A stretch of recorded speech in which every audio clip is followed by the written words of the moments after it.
هذه المساعدات إلى أبناء القطاع في مختلف مناطقه والانسحاب من مدينة رفح.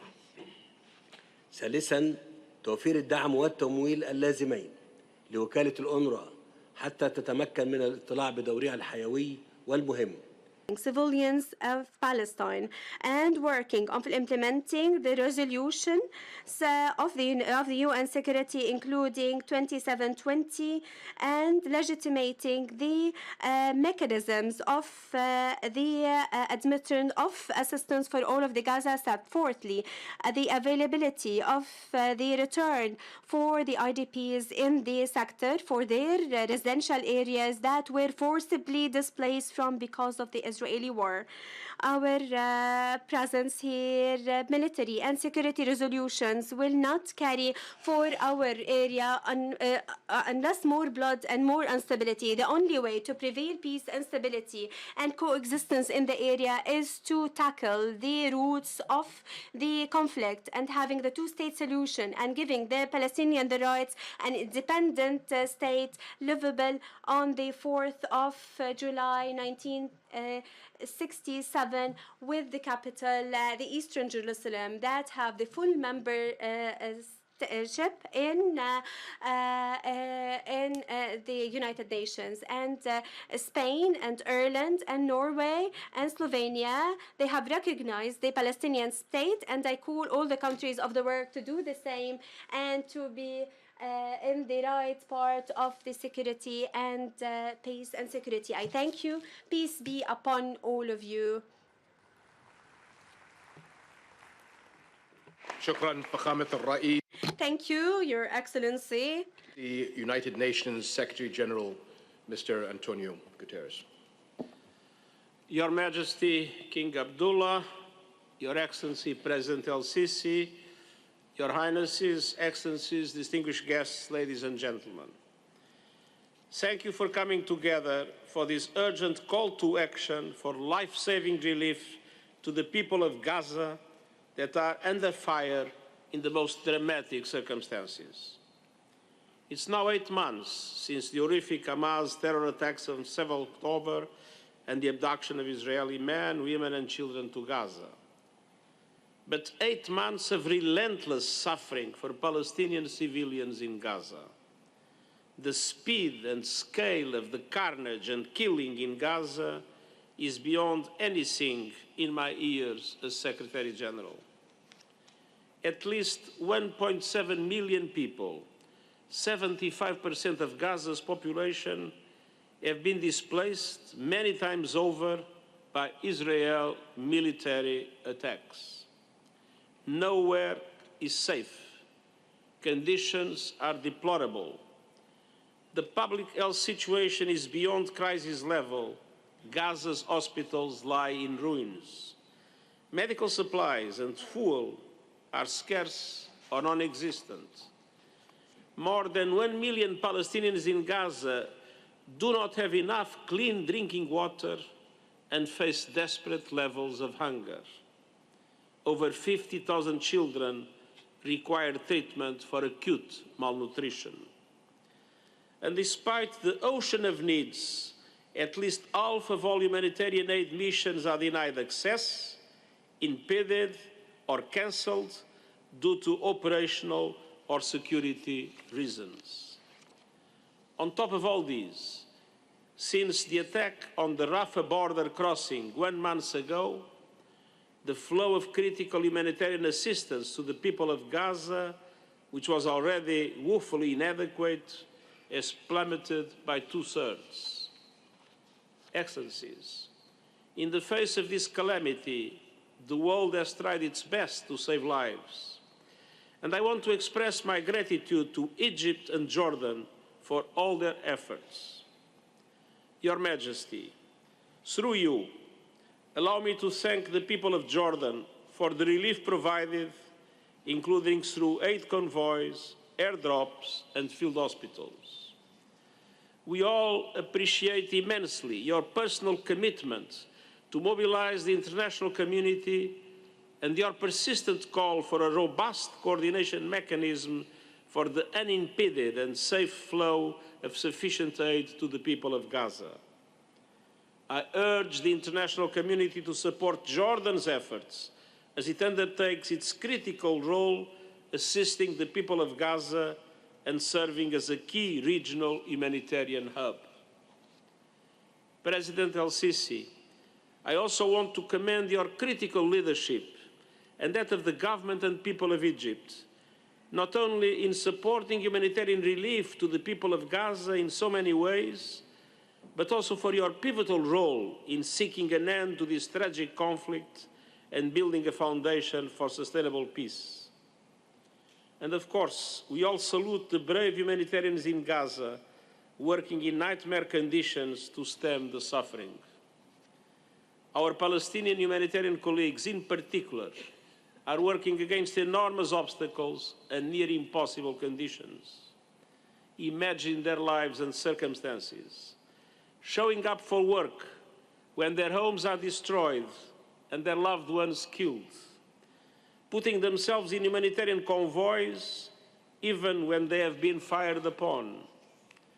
Without those courageous individuals, the aid operations in Gaza would collapse, and UNRWA is the backbone of this humanitarian response, and it has suffered intolerably alongside the people it supports. I express my deepest condolences to the families and friends of the 193 UNRWA staff members who have been killed. There must be full accountability for each and every one of these deaths. Attacks on UN personnel and premises are unacceptable. Excellencies, the horror must stop. It's high time for a ceasefire along with the unconditional release of hostages. I welcome the peace initiative recently outlined by President Biden and urge all parties to seize this opportunity and come to an agreement. And I call on all parties to respect their obligations under international humanitarian law.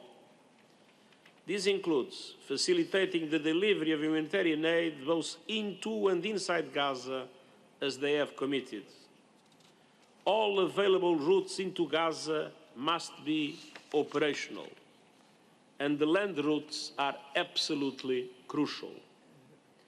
I also welcome all coordinated efforts to fully operationalize the mechanism to facilitate aid into Gaza as mandated by Security Council Resolution 2720. The work of the Senior Humanitarian and Reconstruction Coordinator to accelerate and expand the rollout of the mechanism remains critical. I commend governments and people across the region and the world for supporting it. The security of UNRWA and our humanitarian partners is vital to moving life-saving aid over the border and where it needs to go within Gaza. Deliverers require safe routes and effective deconfliction mechanisms to ensure their security. They require unimpeded access for security and communications equipment, commensurate with the risks of working in a war zone. They require immediate efforts to clear routes inside Gaza, which are littered with mines and unexploded ordnance. Civilians must be allowed to seek safety, and civilians and the infrastructure they rely on must never be militarized or targeted. Excellencies, I also call for the world to stand united to safeguard UNRWA in the face of outrageous and relentless attacks. UNRWA's role will remain critical, not only during the conflict, but afterwards. Over 1 million deeply traumatized children in Gaza need psychosocial support and the safety and hope that schools used to provide. Around 60% of all residential buildings and at least 80% of commercial facilities have been damaged by Israeli bombardment. Health facilities and educational institutions are in rubble. Only UNRWA has the capacity, skills and networks needed to support the Palestinian people to face the immense challenge on health, on education, and so much more.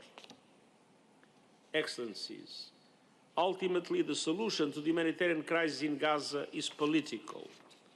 The only way forward is through a political solution that opens a path to sustained peace based on two states, Palestine and Israel, living side by side in peace and security on the basis of the pre-97 lines and the relevant United Nations resolutions, previous agreements and international law, with Jerusalem as capital of both states. Let us keep working to make that a reality as we work to answer today's call to action for Palestinians in Gaza in such profound and immediate need, and I thank you.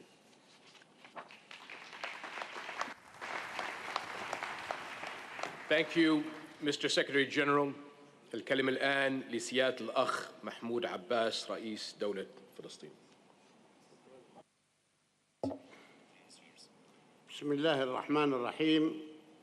أتوجه بداية بالشكر لصاحب الجلالة الملك عبد الله الثاني وفخامة الرئيس عبد الفتاح السيسي ومعالي الأمين العام للأمم المتحدة أنطونيو غوتيريس على الدعوة لهذا المؤتمر الهام لتقديم المساعدات الإنسانية العاجلة للشعب الفلسطيني المنكوب والمدمر على أيدي قوات الاحتلال الإسرائيلي الغاشمة في قطاع غزة وفي الضفة الغربية.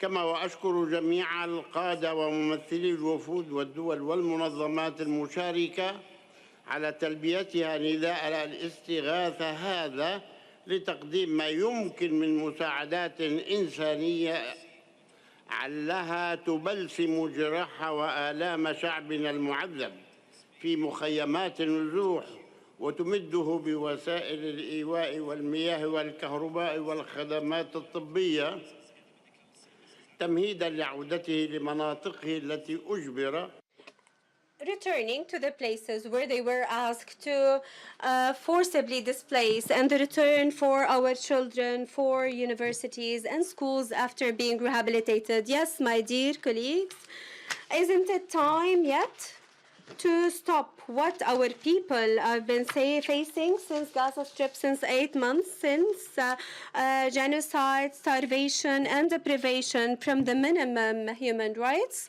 So this is apart from what our country is facing in Gaza from the occupation, terrorism, and the deprivation of their resources and lands, assaulting their dignity and sacred places. So over the 2 days, the 26th and 27th of last month in Brussels, the Palestinian state have presented their programs for relief and to return the main services and for the institutional reform, financial and economic stability. And it has announced its readiness to assume its responsibilities in Gaza Strip, as it is the case in the Gaza, the West Bank, in addition to all of Gaza crossings, and their full readiness to coordinate with countries and international organizations of relevance. And we call in this state our dear friends that are participating in this meeting to support the humanitarian relief that is presented through this conference. And the UN security and all of the international community is high to pressure Israel to open all of the land crossings to Gaza Strip and to hand it over to the new government, to enter all of the relief aid and all of the sheltering and also working on services. And prior to that, we should continue to exert all of the efforts for the ceasefire immediately and constantly, and the withdrawal of all of the Israeli occupation from Gaza Strip, to open all of the fields, to have the state of Palestine assuming its full responsibility and authority, in addition to releasing the confiscated Palestinian funds by Israel. And we reiterate our confirmation that the political solution based on legitimate and the Arab initiative requires that Palestine gets its full membership in the United Nations, and recognizing most of the countries with it, with extended thanks for the countries that have already done that to pave the way to implement the two-state solution by ending the Israeli occupation from Palestine with its capital, the Eastern Jerusalem, on the 1967 and in accordance to the Security Resolution 194 to achieve the security in the world and the peace and security in the world. We reiterate our thanks for the head of the state, and we thank His Majesty King, the King and the people of Jordan for hosting this conference and the efforts that they exert to support the Palestinian people. Extended thanks also for His Excellency al-SIsi for their efforts that they exert for all of what is related to the Palestinian people. We reiterate our thanks for the presidents and the heads of the delegations for their participation and their assistance and their stances, and for you, Your Excellencies, Your Majesty, and all of the extended thanks for this important conference. Peace be upon all of you. شكرا سيادة الرئيس. Thank you, Your Excellency. His Excellency UN Under Secretary General for Humanitarian Affairs and Emergency Relief Coordinator, Mr. Martin Griffiths.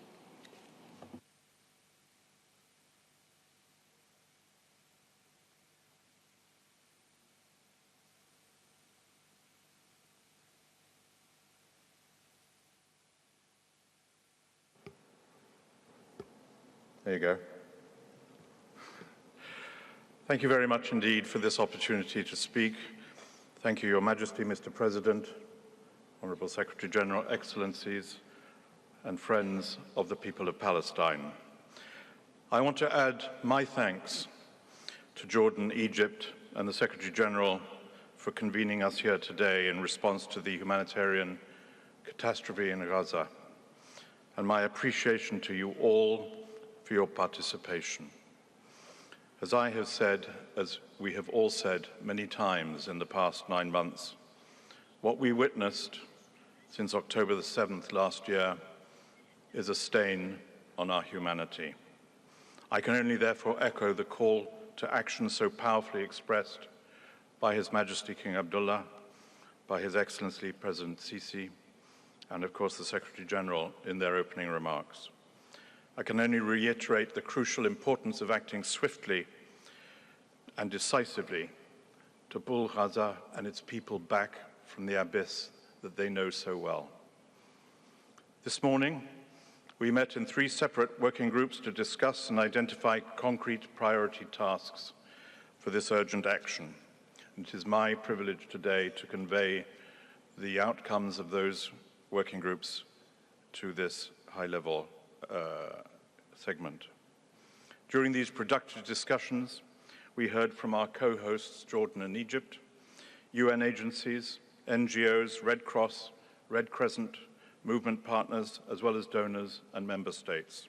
The first working group considered the humanitarian needs and the requirements for getting humanitarian assistance into Gaza at scale and with the predictability required. The mechanism mandated by the UN Security Council and mentioned by the Secretary General in Resolution 2720 for channeling aid to Gaza needs additional support to be fully operational inside Gaza, and I pay tribute to my colleague Sigrid Kaag, the Special Coordinator, the Senior Humanitarian Coordinator, for her efforts. All crossings, as the working group pronounced, must be open and functioning in full capacity. Entry requirements for humanitarian supplies and personnel must be streamlined. Safe, conducive, and enabling conditions for humanitarian aid workers have to be ensured for the effective reception and provision of aid to civilians in need throughout Gaza, and the UN flash appeal for Gaza must be fully funded. According to the United Nations and partners, $2.5 billion are estimated to be needed to provide aid for the people of Gaza from April until December 2024. This roughly provides for $930 million for food and nutrition, $400 million for health and medicine, $700 million for shelter and sanitation. And I should add that today we heard from Jordan an extrapolation of $300 million per month for essential commodities for the people in Gaza, a figure that was echoed by Egypt, and Jordan and Egypt both proposed additional estimations of $500 million for an optimal capacity for the flow of aid from these generous countries to benefit the people of Gaza. The second working group recognized the need for an immediate and permanent ceasefire, hardly a new call, and discussed means to overcome the significant challenges to the protection of civilians and the access, delivery, and distribution of humanitarian assistance to, within, and throughout Gaza. And the lack of supplies, equipment, rampant insecurity, and the utter devastation, including damage to roads and other essential infrastructure, was also well noted, and there was, of course, consensus on this devastation.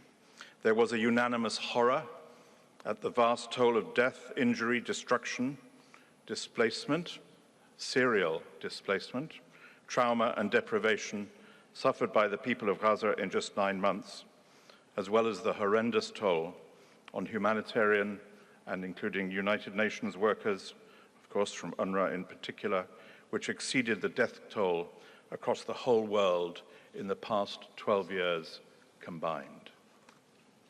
What is clear to us is that while we will, as humanitarians, continue to find concrete solutions to the challenges to aid delivery, we need a fundamental shift in our operating environment, which needs to ensure safe, conducive, and enabling conditions for humanitarian aid workers, and we need our operations to go from being obstructed to being facilitated.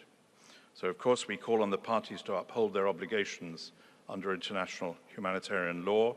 We reaffirm the essential role of UNRWA, whose staff and premises have been and continue to be and will be the backbone of the humanitarian operation.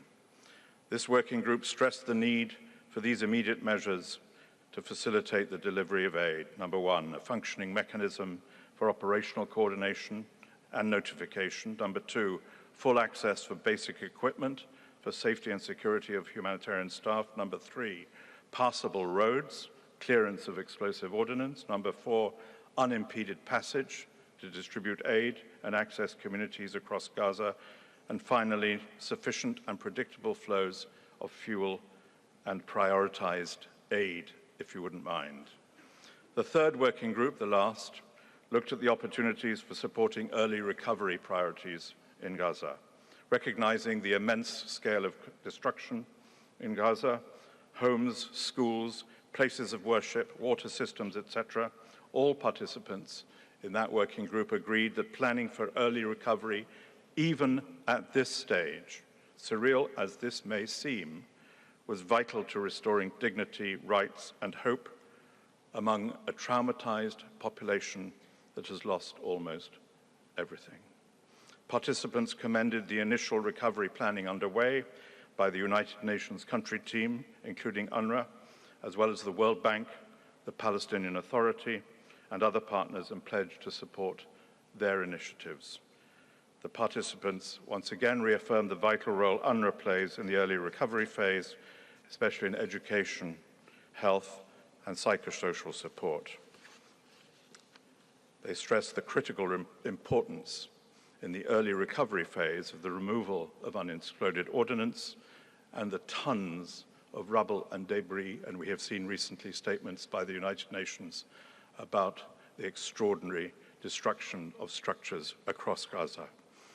provision of shelter, rehousing solutions, rehabilitation of food production, livelihood opportunities, support to the private sector, all of this must be included in plans for the reconstruction of Gaza that should start as soon as is humanly possible. Let us be clear, however, that with all this and none of this new, the only way to fully and effectively address the humanitarian needs in Gaza is, very simply, an immediate and permanent ceasefire. Your Majesty, Mr. President, Mr. Secretary-General, Excellencies, ladies and gentlemen, our collective humanity is still at work. Acting on the outcomes of this conference, it is our solemn task, I suggest, to harness some of that humanity, meet our responsibilities, and bring finally an end to the travesty that has brought such misery to the people of Gaza. I ask your support in all the follow-up actions that have been identified. Thank you very much.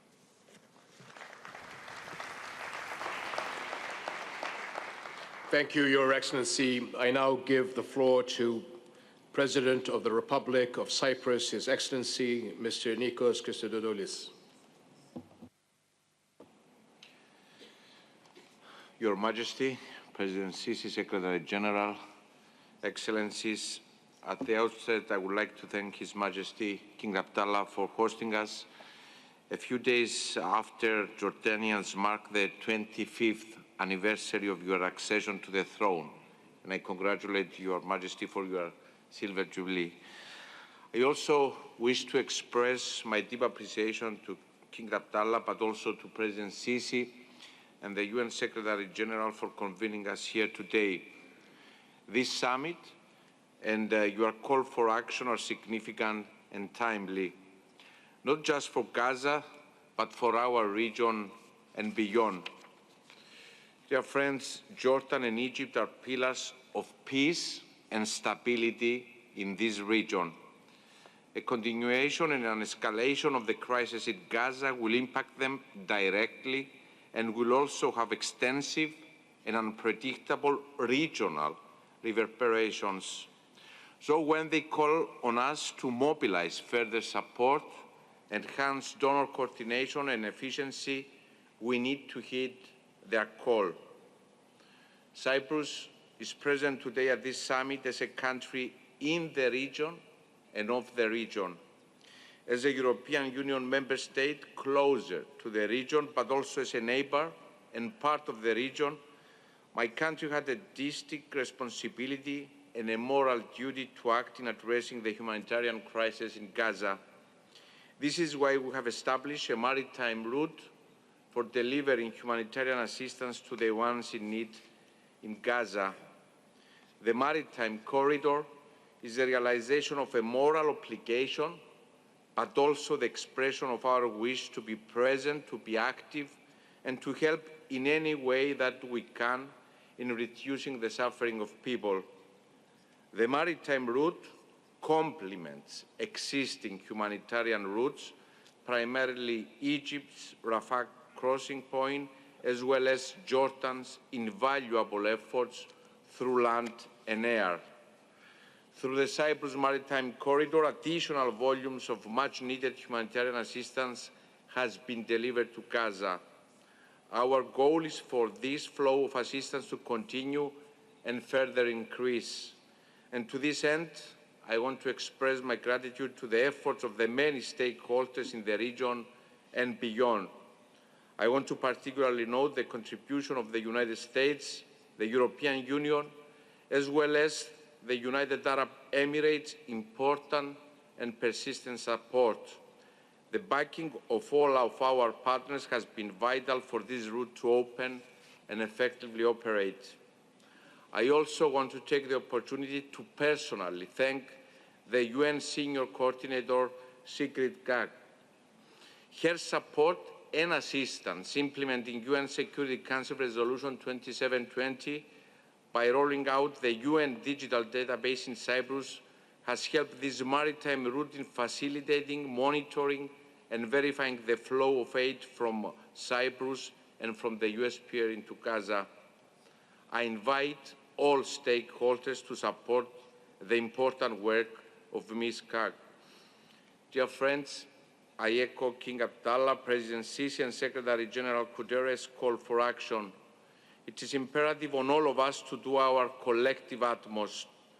No matter how big or small our domestic economies are, how near or far we are from Gaza, we all need to take that extra step. Send more humanitarian and financial assistance, support UN Senior Coordinator Kag's mandate, support the UN humanitarian agencies on the ground. In closing, I would like to stress that the only way for a sustainable solution is the revival of the two-state solution in line with the UN resolutions. As I stated during the Cairo summit last October, we have no other option but to create the conditions for the resumption of a meaningful peace process. Thank you very much. أشكر فخامة الرئيس نيكوس رئيس جمهورية قبرص على كلمته، وأعطي الكلمة الآن لفخامة الرئيس بول كاجامي رئيس جمهورية رواندا، فليتفضل.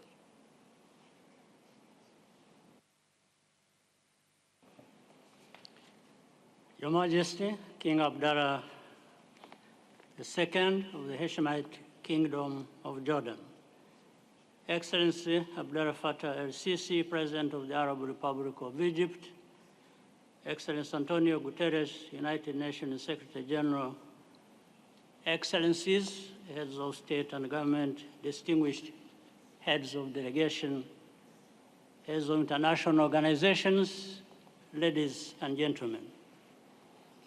Allow me first to commend His Majesty King Abdallah, along with President Sisi and Secretary General Guterres, for convening this conference and associating us with such a noble cause. Evidently, the problem at hand is a very complex one. However, that does not mean it is insurmountable. A crisis like this seems to shrink the world. As we gather here, including those of us from other regions, we are all compelled to join forces with a sense of heightened urgency to find a lasting solution. The powers, means, and capacity represented in this room today cannot fail to prompt immediate action to bring an end to the terrible suffering of countless innocent civilians as we are seeing every day. It moves us deeply, and we are here to offer our modest contribution to the tireless diplomatic and mediation initiatives of various countries and organizations to achieve a ceasefire in Gaza. These efforts that have been ongoing must be acknowledged and supported so that we see tangible results as quickly as possible to ensure the protection of children and their families and the alleviation of their devastating circumstances. Facilities such as schools and hospitals or places of refuge where people congregate should neither be used by combatants nor targeted by military operations. The erosion of basic principles against the targeting of civilians under any circumstances is a cause for alarm, because we are not just talking about legal obstructions, but actual human lives. Humanitarian action addresses the immediate needs of people trapped in the horrors of conflict. Ultimately, however, the end we all seek is progress towards a durable security framework and a long-term political solution. Rwanda remains ready to play its part to support this process, determined in our belief that it is possible to see an end to this crisis soon. Once again, I wish to thank the conveners of this conference for taking the lead to ensure that the humanitarian mission in Gaza can be fulfilled. I thank you for your kind attention.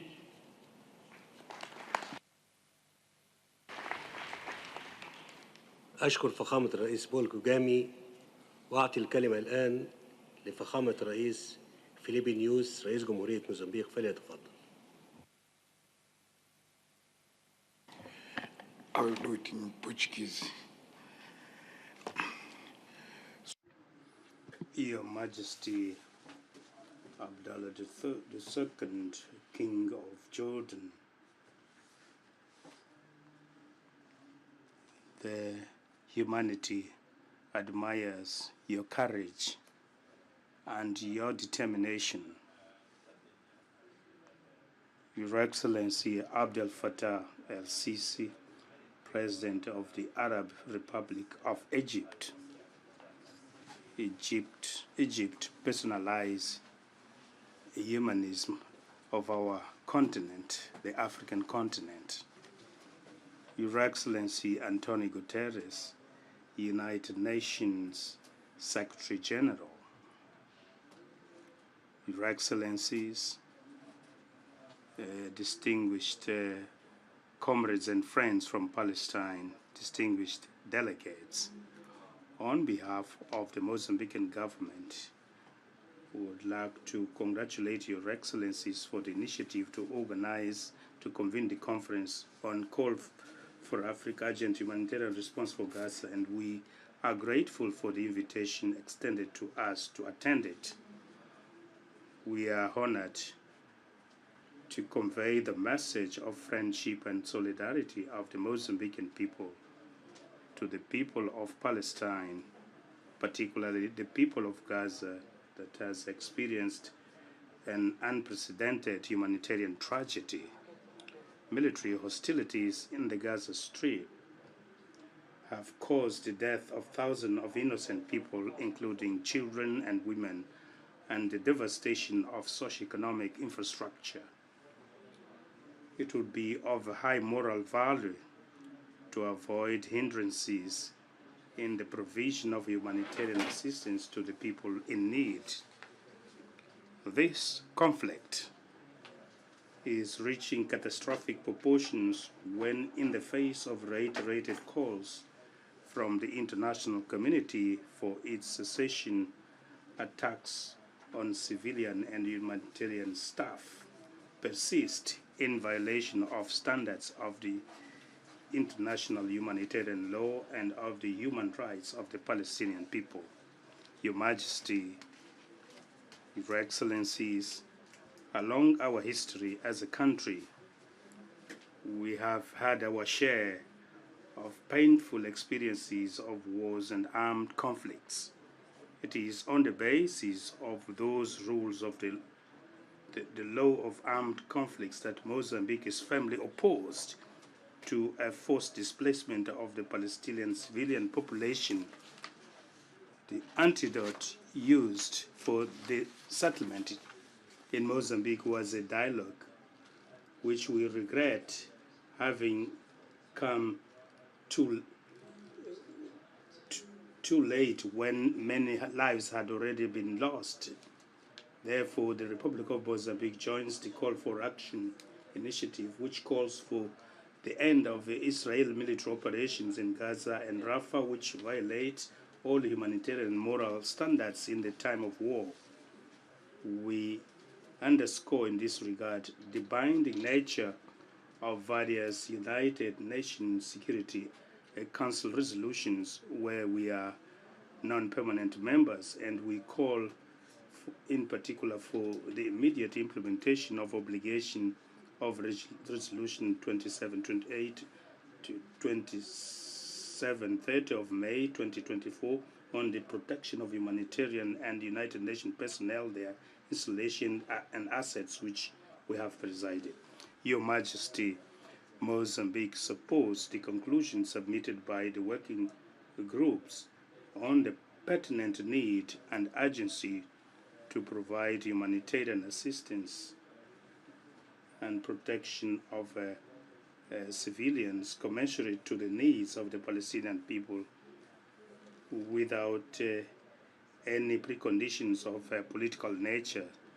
I conclude our statement by reiterating our invitation to Israel to put an end to atrocities and all hostilities perpetrated against innocent people, and Mozambique stands ready to render its contribution to ensure the resolution of this protracted conflict through dialogue between the parties. We believe that the recognition of the two-state principle in an environment of peace, coexistence, and mutual respect may bring about the regional stability that we so dearly desire. Thank you very much for your attention. أشكر فخامة رئيس جمهورية موزمبيق وأعطي الكلمة الآن لفخامة رئيس المنتخب لجمهورية إندونيسيا برابو سوبيانو، فليتفضل. Bismillahirrahmanirrahim. Assalamualaikum warahmatullahi wabarakatuh. Your Majesty, King Abdallah II of Jordan, Your Excellency, President Abdel Fattah, al-SIsi of Egypt, Your Excellency António Guterres, Secretary General of the United Nations, Your Excellency President Mahmoud Abbas of the State of Palestine. On behalf of the government of Indonesia, I would like to thank Jordan, Egypt, and the United Nations for convening and hosting this crucial meeting. The government of Indonesia and the people of Indonesia express once again the strongest support for an independent and sovereign Palestine as the real solution to this conflict in Palestine and in Gaza. We look with the world today with horror, dismay, and astonishment at the fact that nations that consider themselves modern and civilized can perpetrate flagrant violations of international humanitarian law.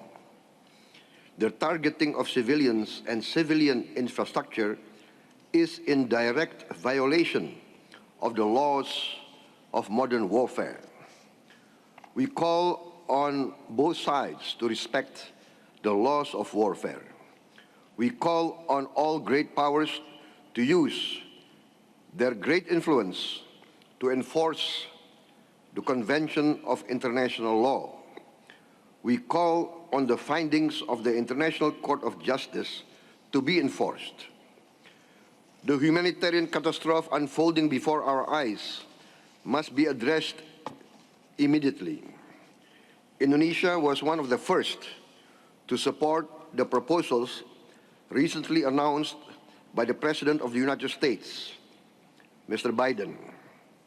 This calls for an immediate ceasefire and subsequent phases leading to a real and lasting solution to the Palestine issue. Indonesia is ready to contribute to all efforts that can lead to this ceasefire, this immediate ceasefire, and to take part in all the phases following such an immediate ceasefire. We will significantly increase our contributions to UNRWA and other immediate humanitarian assistance. We are ready to deploy more medical teams and a field hospital to operate in Gaza. We are also ready to once again deploy a hospital ship and also to deploy air assets to take part in airdrops when necessary. We are also willing to evacuate 1,000 patients to be treated in Indonesian hospitals and to be returned to Gaza once they recover and the situation in Gaza becomes normal. We are also willing to evacuate children and orphans to be given post-trauma treatment and schooling and to be returned back to Gaza when the situation becomes normal. Ladies and gentlemen, although we are willing to support and contribute to all these efforts, the final solution to this problem is a two-state solution. Only with a two-state solution, with Palestine and Israel living side by side in security and safety, can we resolve this problem. Thank you very much. أشكر فخامة الرئيس برابو سوبيانو وأعطي الكلمة. Your Excellency, thank you. And I give the floor right now to His Excellency, the representative of Spain. The floor is yours.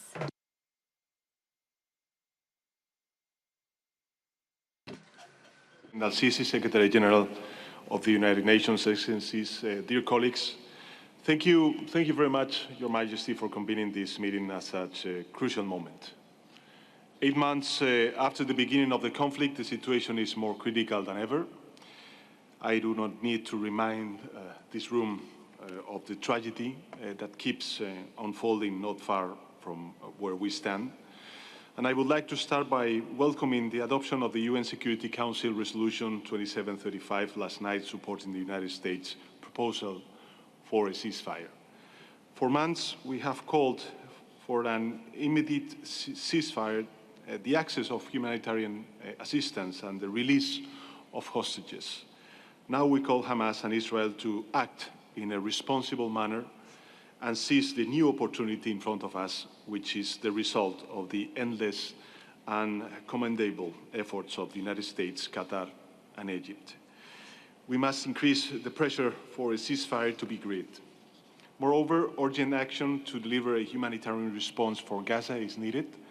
So let me outline 3 proposals on what we should do together.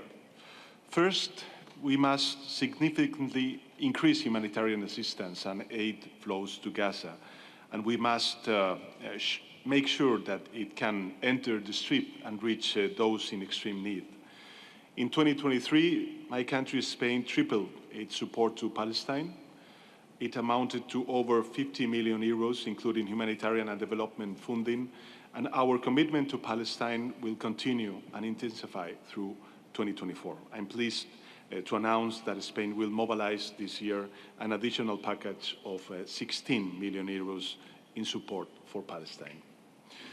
We will also support the mechanisms established by the UN Security Council Resolution 2720 to increase humanitarian aid to Gaza. And in this context, I would like to reiterate Spain's firm support to the United Nations. Especially, we need to maintain or even increase our support to UNRWA, which must be fully operational in Gaza. Its work is more essential now than ever, even before. Second, we have to defend compliance with international law. Gaza's humanitarian catastrophe is seriously undermining international law, international humanitarian law, the multilateral system, and the rules-based international order. The parties must comply with the provisional measures issued by the International Court of Justice, which call for a halt of the military offensive over Rafah and ask for unhindered provision of humanitarian aid. These provisions are legally binding for every member of the international community. However, it is evident that they are not being respected. And in this context, Spain has decided to take part in the proceedings initiated by South Africa in the International Court of Justice. international law must prevail. Third, development aid should also support the Palestine Authority. Humanitarian action, early recovery, and reconstruction of Gaza are different phases of a process that we enhance here today, and that must ultimately contribute to a Palestine state and the implementation of the two-state solution. Excellencies, as you know, my country, Spain, along with others, Ireland, Norway, Slovenia, recognized the state of Palestine over the past 2 weeks. It is not a symbolic gesture, and it is certainly not against Israel. A Palestine state is the best security guarantee for Israel and for the region. Exactly 2 weeks ago, I stood in front of Spanish citizens to explain that peace, justice, and coherence are the basis of our historic decision. Today, I stand in front of you convinced that our peoples expect from us that we all, collectively, advance towards concrete results and actions to stop the suffering in Gaza and build a better future of peace in the Middle East. Thank you.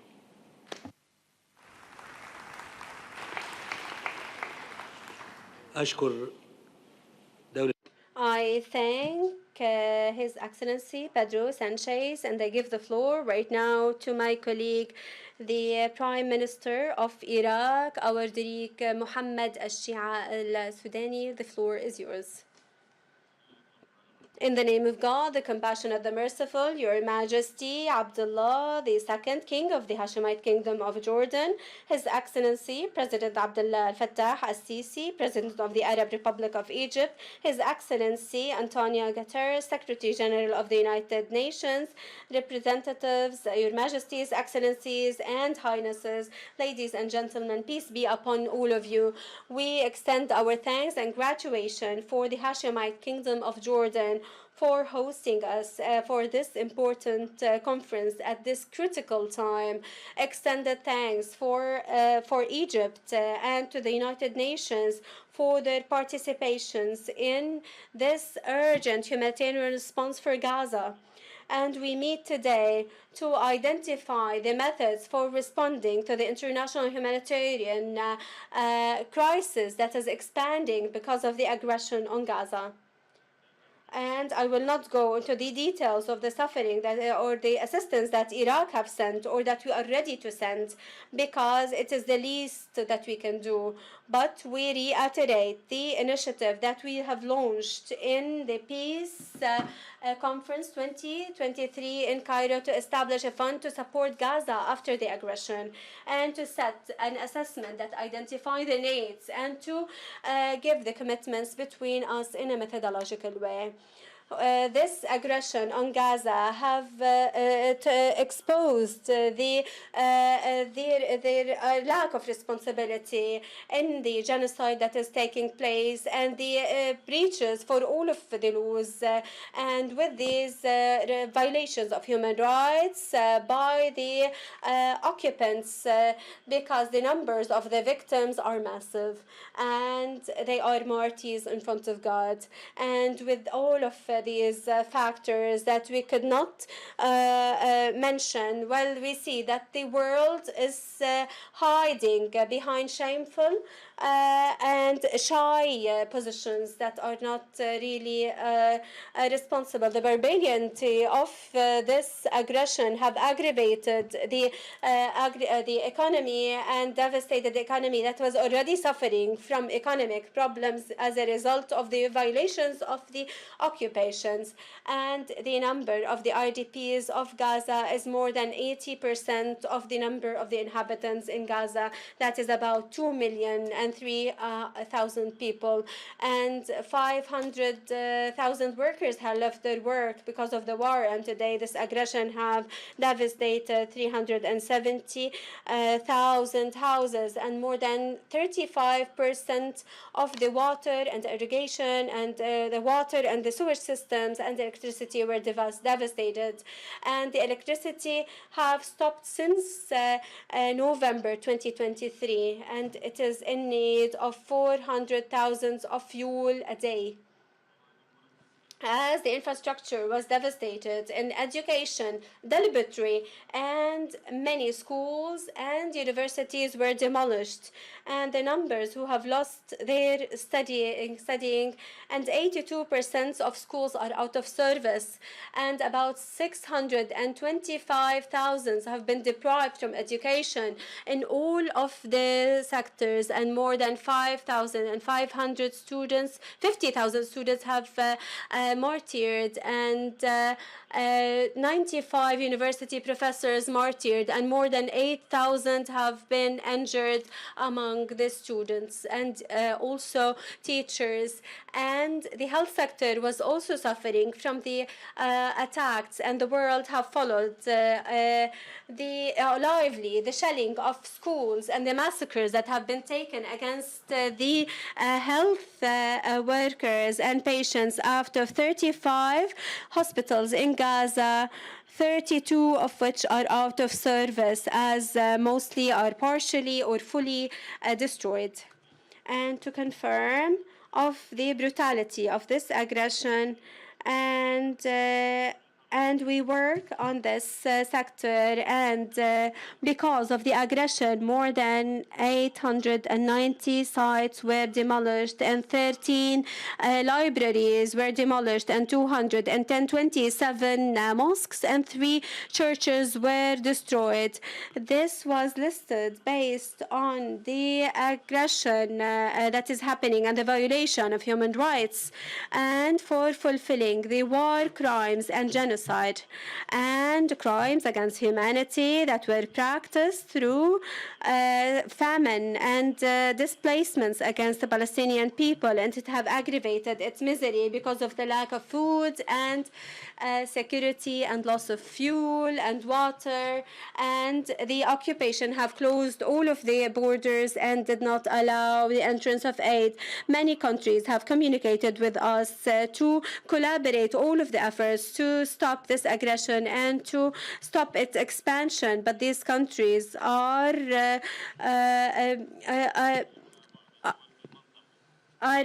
working with us to try to mitigate this aggression against the Palestinian people, and Iraq thinks that we need to work actively on this side.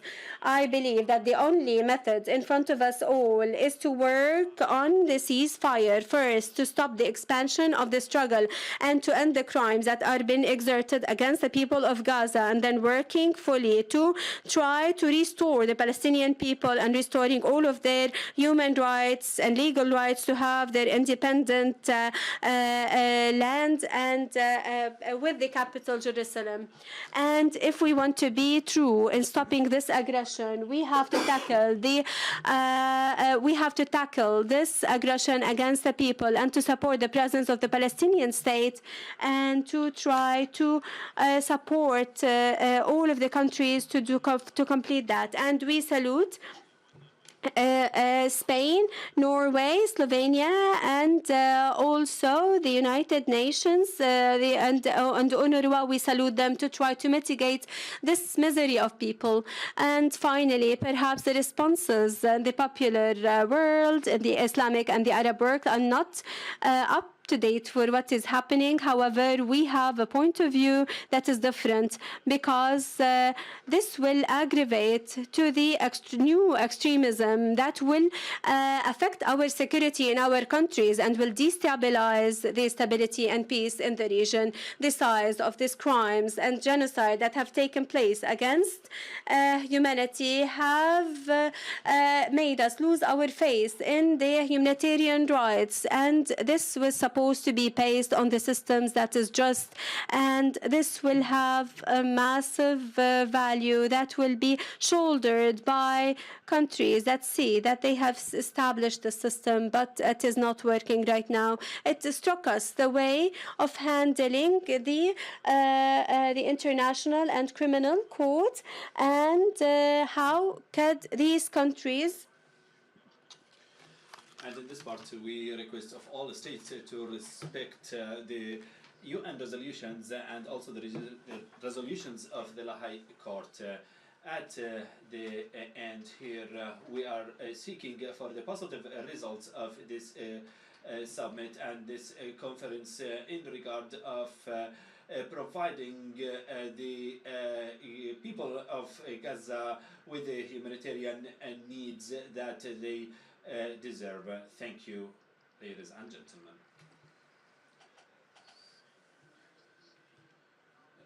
شكرا صاحب الفخامة. الآن أعطي المايك لرئيس وزراء سلوفينيا الدكتور روبرت كولو.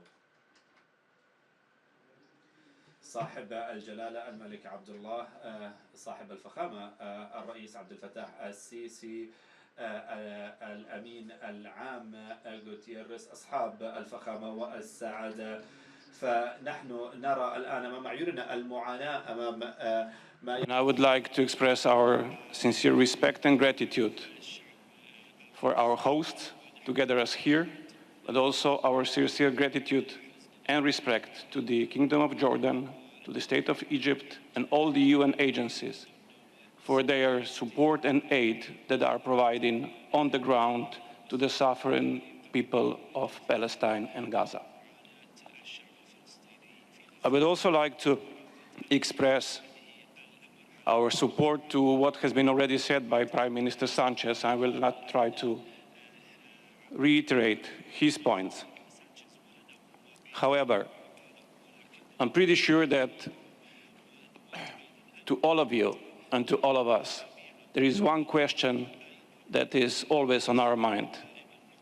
How can each of us, individually or collectively, do more? How can we contribute in order to alleviate the suffering? How we can contribute to bring to peace? Slovenia is not the largest or the richest country in the world, but that is no excuse for us not to act, and not to act decisively. And we did. Slovenia is also a member of European Union and also a non-permanent member of United Nations Security Council.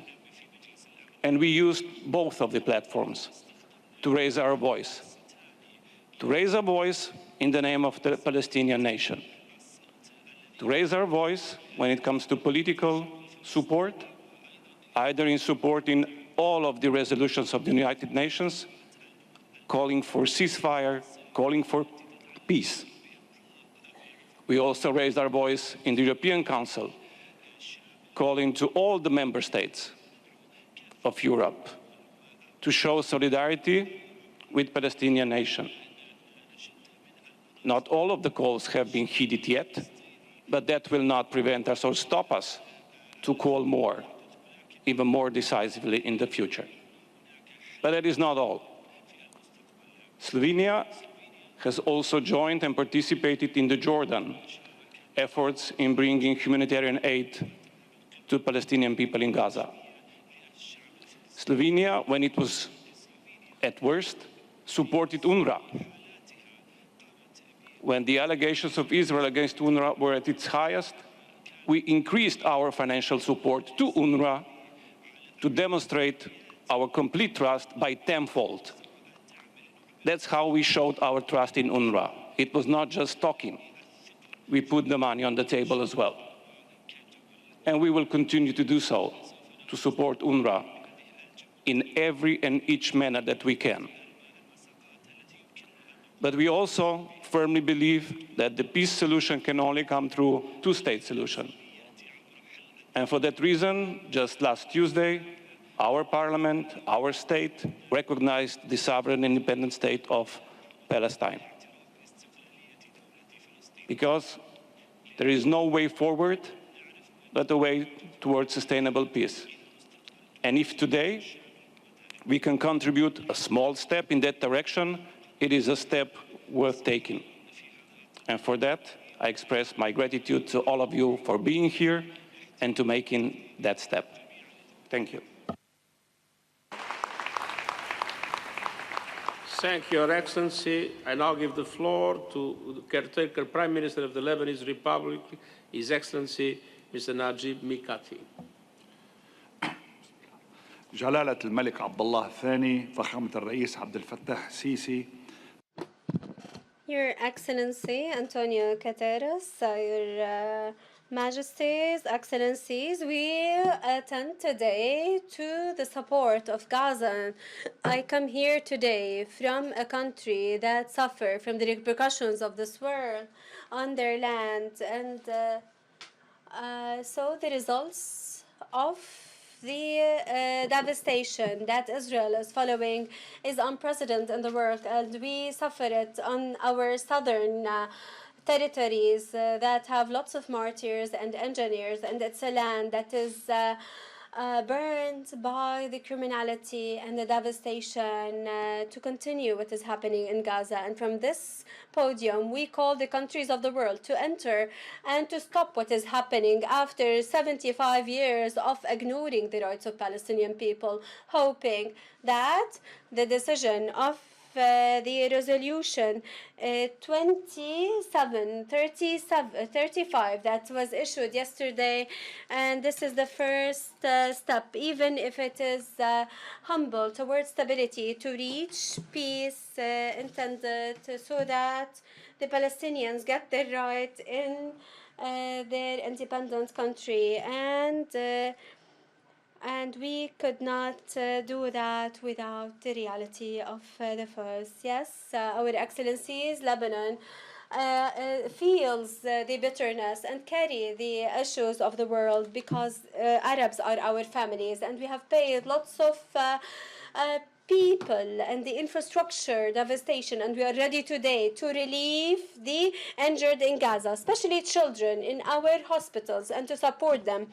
And this is a part of our solidarity, in addition to prepare staff and rehabilitate them, for compensating for them for that, as Israel have killed many in the health sector.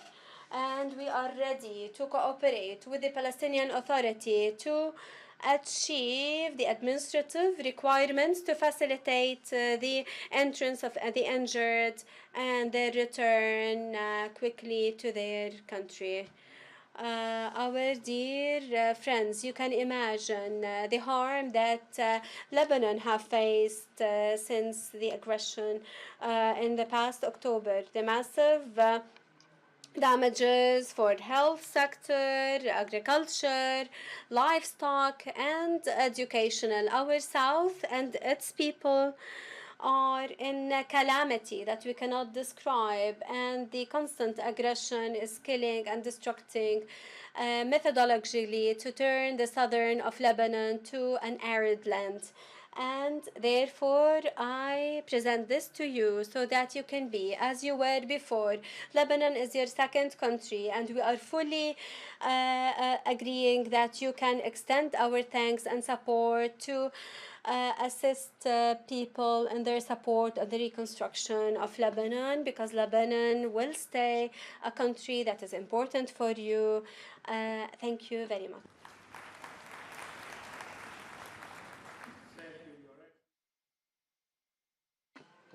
Head of the government of the Kingdom of Morocco, His Excellency Mr. Aziz Akhanouch. صاحب الجلالة الملك عبد الله الثاني. Your Excellency, Your Majesties, our dear friends, I'm delighted to convey my greetings from King Mohammed As-Sadis. May God bless him, to his brother, His Majesty King Abdallah, the second king of the Hashemite Kingdom of Jordan. And I'm also delighted to convey my appreciation of His Majesty to His Excellency President Abdel Fattah al-SIsi, President of the Arab Republic of Egypt, and to His Excellency António Guterres, Secretary General of the United Nations. Well, what is happening in Gaza right now, it is not only numbers for the numbers of the civilians, casualties, and the destruction, or reports about the massiveness of the situation on the ground. What is happening in Gaza is a real tragedy that is unprecedented, and it is more than 1,300,000 people are living in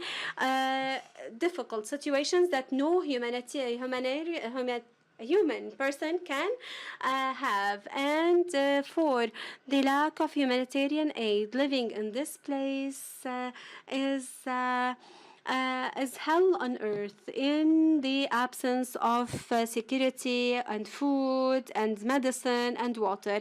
Out of our responsibility, and as the King Mohammed al-SIsi, as heading the Palestine Committee, he have asked urgent needs for our friends in Gaza and in Jerusalem, and to present educational scholarship for the students that are studying in Moroccan universities and institutions. And Morocco is fully ready to continue presenting support for our Palestinian brothers, our dear friends and colleagues. The support for relief for people should not be only restricted to policies and conflict.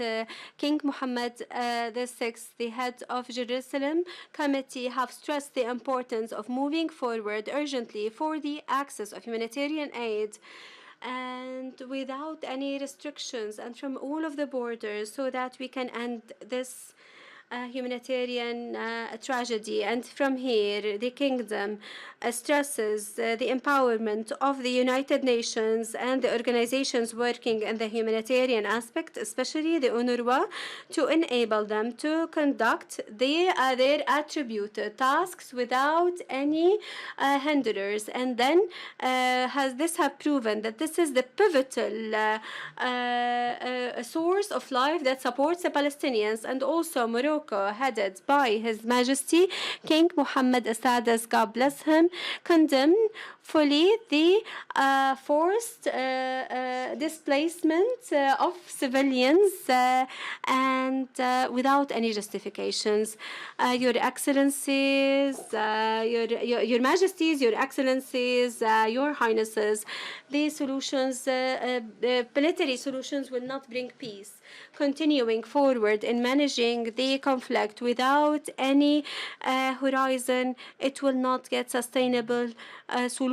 His Majesty have confirmed in more than one occasion the support of the Moroccan country to support the Palestinian people in having an independent country on the borders of July 1967 with the Eastern Jerusalem capital as based on the two-state solutions. And negotiation is the only way to achieve comprehensive and just peace, to avoid the repetition of such a tragedy. And in this context, the Moroccan country headed by King Mohammed VI, we support all of the suggestions that is aiming at a ceasefire permanently in Gaza and the admittance of the assistance and protecting civilians. And we call at handling positively to stop more bloodshed and to create solutions to the two-state solution. Thank you very much. Thank you, Your Excellency. I now give the floor to the President of the European Council, His Excellency, Mr. Charles Michel. Your Majesty, King Abdallah, dear President al-SIsi, dear Secretary General António Guterres, Excellencies. First of all, let me thank you for convening this important conference here in Jordan. A lot has happened since the Cairo Peace Summit last October, organized by President al-SIsi. And that's why today's conference is so vital. Ladies and gentlemen, the EU was born from the ashes of World War II, a horrific humanitarian disaster. Since then, we have built our union on the principles of human dignity, international cooperation, and international humanitarian law. Each civilian life matters, always and everywhere.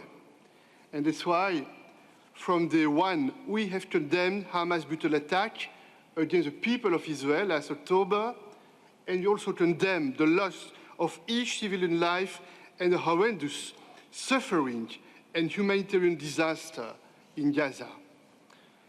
Ladies and gentlemen, the EU has three key priorities: ending the war, more humanitarian assistance, and a political process. First, ending the war in Gaza and ensuring the protection of all civilians. Every day without a ceasefire is another day of blood and death. We call for an immediate ceasefire, the unconditional release of all hostages, and the provision of humanitarian assistance. Since March, we have urged the Israeli government not to undertake a ground operation in Rafah. The orders of the International Court of Justice must be respected, and we strongly support the three-phase approach starting with a ceasefire and the release of hostages as endorsed by the UN Security Council yesterday. Second point, we must address the catastrophic humanitarian situation in Gaza and the magnitude of the disaster. According to sources, over 37,000 Palestinians have been killed and nearly 85,000 injured. 75% of the population in Gaza is internally displaced with nowhere safe to go, and this war has also been a nightmare for the children of Gaza. 17,000 of them are separated from their families. Many are orphans. Many have had limbs amputated, often without proper medical condition. Each of these numbers represents a human life, and each is absolutely heartbreaking. And all this suffering is happening just a couple of 100 kilometers from here. Ladies and gentlemen, we cannot and we do not forget the West Bank, and we call for an immediate halt to violence there and in East Jerusalem. I would like to thank key partners, especially Jordan and Egypt, for your leadership in providing humanitarian relief, as well as the United Nations. Since the outbreak of the crisis, the EU, together with our member states, we have provided nearly 800 million euros in humanitarian aid for Palestinians, and we have coordinated the delivery of over 2,500 tons of in-kind assistance, and I would like to commend the role played by our EU Commissioner, Janez Lenarčič, who is here with us today. Ladies and gentlemen, UNRWA is not a terrorist organization, and we do not accept any attempt to label it as such. We will continue to support them together with our member states, and we also pay tribute to all aid workers who risk their lives to help others, and many have paid the ultimate price. Dear friends, our third priority is about the future, a more peaceful future. We have no choice but to look beyond today's darkness to an urgent settlement based on the two-state solutions. And there is one lesson learned. Security without peace is not security. Peace is the best and lasting security guarantee for both Israelis and Palestinians. We have consistently supported the two-state solution, and we support the Palestinian Authority and its reforms. This will bolster its legitimacy and credibility to deliver for its people, and that's why we do not accept that Israel withholds crucial clearance revenues, which undermines the Palestinian Authority. Dear friends, the EU has built a union founded on forgiveness, reconciliation, and human dignity. We believe in international humanitarian law and international justice. We will always be on the side of humanity, not on the side of hatred. And that's why we believe in the words of Eleanor Roosevelt. She said, "It is not enough to talk about peace. One must believe in it. It's not enough to believe in it. One must work at it." Humanity has no borders. It has no religion and no skin color. It's universal. Let's work together to build a safe and peaceful future for this region and its children. You can count on the EU. I thank you. Your Excellencies, ladies and gentlemen, thank you very much. This is the end of the plenary session. Session is adjourned, and we will continue our deliberations after lunch. Thank you very much.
Excellency, U.S. Secretary of State, Mr. Antony Blinken.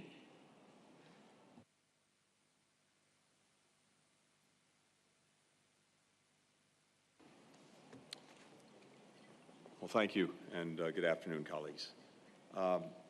We are grateful to King Abdallah, to President al-SIsi, to Secretary General Guterres for convening this conference, for their tireless efforts to help end this conflict, and to help the many children, women, and men who are so desperately in need. And as we all know, and as we've all been discussing throughout the day, the crisis in Gaza is immense. More than 1 million people have been displaced from Rafah alone in the last month alone, many of whom had already been uprooted multiple times. 95% of people there cannot access clean drinking water. Hunger is everywhere. Virtually everyone in Gaza depends on aid to survive. Most of Gaza's sanitation system has been destroyed. Fewer than a dozen of Gaza's 40 hospitals are open. And, as we know and have heard, more than 270 humanitarian workers have been killed. One of those humanitarians was Jamal Abu Kawak, a longtime UNRWA staffer in Gaza who for years was the United States' main local contact, and for many, a friend. He was killed last month after evacuating Rafah. He was looking for shelter for his family. He's survived by his wife and his 4 children. The single most effective step we can take to address the urgent humanitarian challenges in Gaza is to reach an immediate and ultimately enduring ceasefire. 11 days ago, President Biden set out a comprehensive proposal to do precisely that. In its first 6 weeks, the proposal would provide for a full ceasefire, the pullback of Israeli forces from all the populated areas of Gaza, the release of a number of hostages, including women, the elderly, and wounded, a dramatic surge in aid deliveries, the return of civilians to their homes or neighborhoods in all parts of Gaza, and it would also initiate negotiations toward a permanent ceasefire. The second phase would see the release of all the remaining living hostages, the withdrawal of all Israeli forces from Gaza, the implementation of a permanent cessation of hostilities, and the final phase would launch a massive reconstruction effort in Gaza. When I met Prime Minister Netanyahu yesterday in Israel, he reaffirmed his support and his commitment to bringing this proposal across the finish line. The same day, yesterday, the United Nations Security Council adopted a resolution sponsored by the United States in support of the proposal. 14 members voted for it. Not one country opposed it. It's just the latest vote of support the proposal's received from around the world, from virtually everyone around this table, the Arab League, countries throughout the region. Today, as we gather, one and only one thing stands in the way of this deal happening, and that's Hamas. So, my primary and first message today to every government, to every multilateral institution, to every humanitarian organization that wants to relieve the massive suffering in Gaza, get Hamas to take the deal. Press them publicly. Press them privately. And Hamas should not require much convincing. After all, the proposal is nearly identical to one that Hamas itself proposed on May the 6th. Having said that, we're gathered today because all of us, I believe, recognize the imperative of taking bold, immediate actions to help civilians in Gaza and to do it now. And here are a few thoughts on how we can do that going forward. First, give more aid. You've heard this already from our colleagues at the UN. Only 1/3 of the current United Nations appeal is funded. That leaves a shortfall of approximately $2.3 billion. Every country can help fill this gap.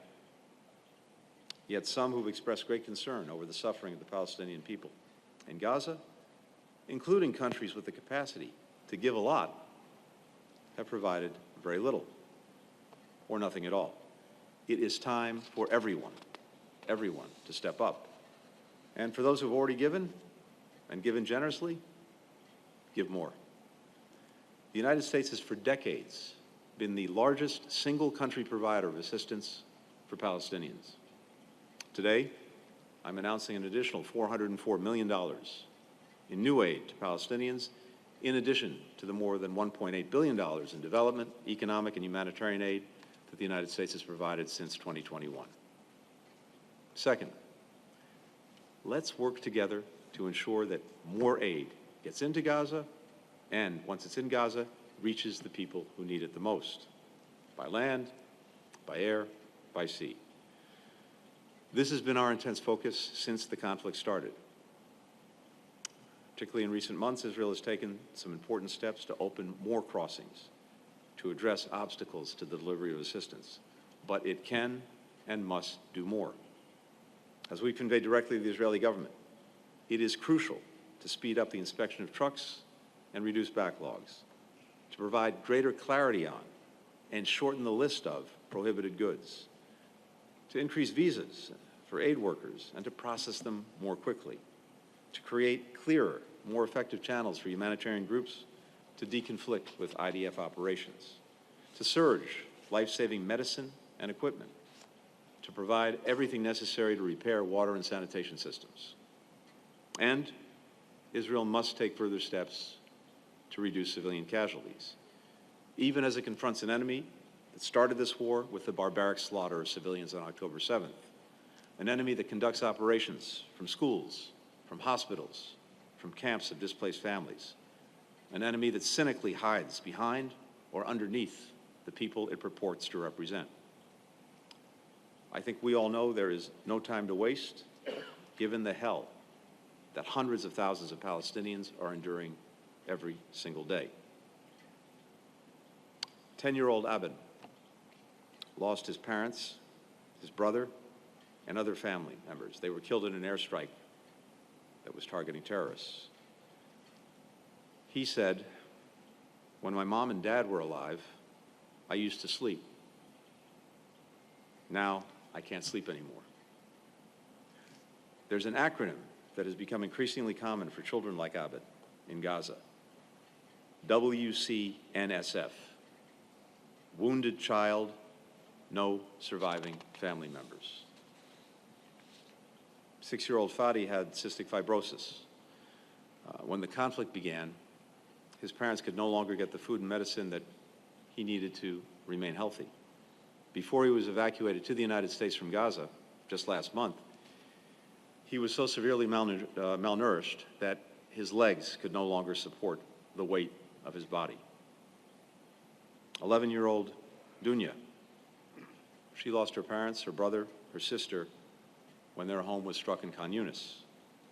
She said this, "I lost my leg, I lost my family, but I still have dreams. I want to get a prosthetic leg. I want to travel. I want to become a doctor. I want for this war to end and our children to live in peace." These three children, Abed, Fadi, Dunya, and all the Palestinian civilians suffering in Gaza, we know they're not numbers, they're not abstractions. They're human beings, they're children, they're women, they're men, who all want the same things that we want for ourselves and for our loved ones. Just like the people who were murdered in Israel on October 7th, just like the hostages who continue to be held in Gaza to this day. So we all have to recommit to doing our part to ensure that these individuals can not merely survive, but that they can live in peace. They can have their rights respected. They can have an opportunity to realize their dreams. And we have to commit to something else. We have to commit together to try to extricate the poison in our common well, the poison of dehumanization, the inability to see the humanity in the other. When that happens, when hearts harden to the extent that they have on all sides, then the worst becomes possible and the best very, very difficult to achieve. But if we can see the humanity in everyone and commit to do everything we possibly can, to uphold that humanity, then everything's possible. So let's do more than just call for a better future for Palestinians and Israelis. Let's help build that path to the future, do it together, and we can start by maximizing all of the efforts that we're engaged in to help the people who need it and help them now. Thank you very much. Thank you, Mr. Secretary. If I may call His Excellency Deputy Prime Minister and Foreign Minister of Pakistan. Thank you, Chair. Let me begin to thank the co-host of today, His Majesty King Abdallah II, His Excellency President Sisi, His Excellency Mr. António Guterres, Secretary General of the United Nations, Highnesses, Excellencies, ladies and gentlemen, good afternoon and Assalamu alaikum. We are meeting at the shadows of the gravest crimes committed since the Second World War, Israel's ongoing 8 months genocide, and the military aggression in Gaza has killed more than 37,000 Palestinians, injured over 84,500, with a disproportionate number being women and children, and displacing the entire 2.3 million residents of Gaza. Excellencies, Israel has acted with complete impunity and utter disregard for international law, the UN chapter and the charter, and the collective will of the international community. Starvation has been employed as a tool of warfare. Humanitarian supplies and life-saving assistance have been impeded. Civilian infrastructure, homes, schools, hospitals, aid convoys, and humanitarian shelters have been willfully targeted and destroyed. Until now, Israel has refused the calls by the UN General Assembly, by the UN Security Council, by the International Court of Justice, and OIC, even by his own friends and partners, to halt its massacre of innocents.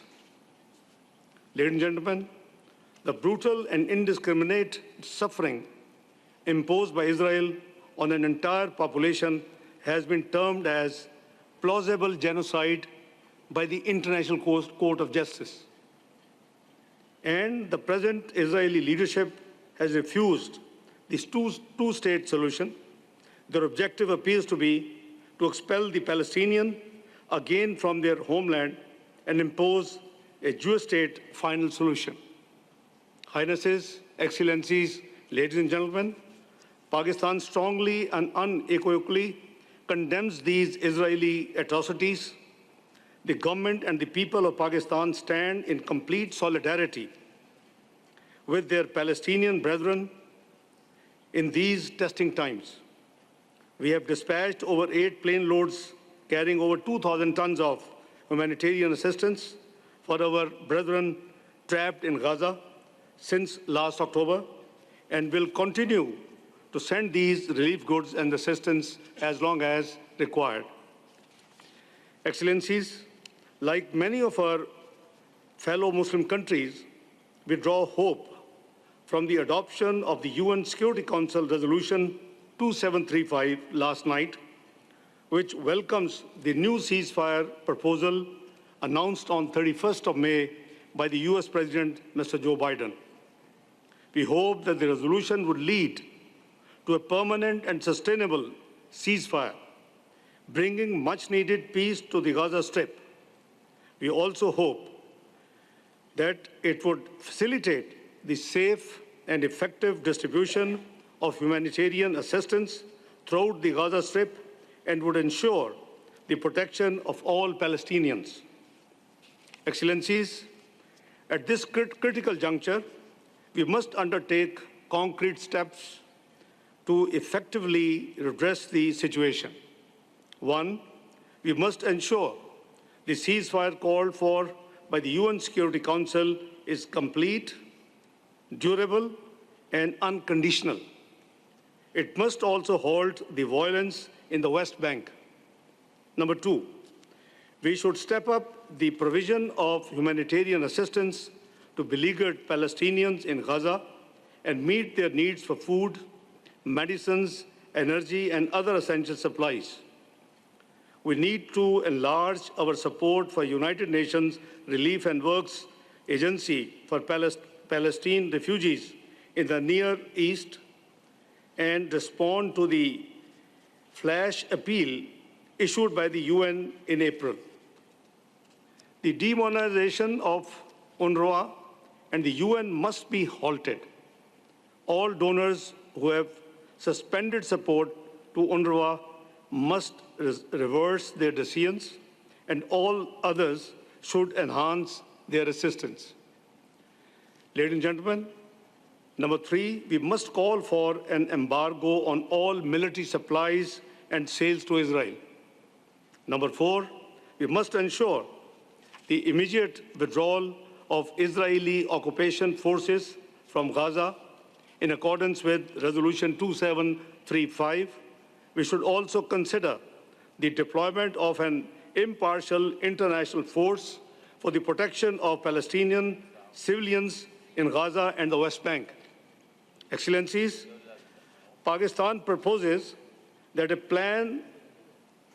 comprehensive plan for the reconstruction of Gaza should be prepared following the UN Resolution 2735. Pakistan will be happy to be partner in the reconstruction process of the educational institutions in Gaza.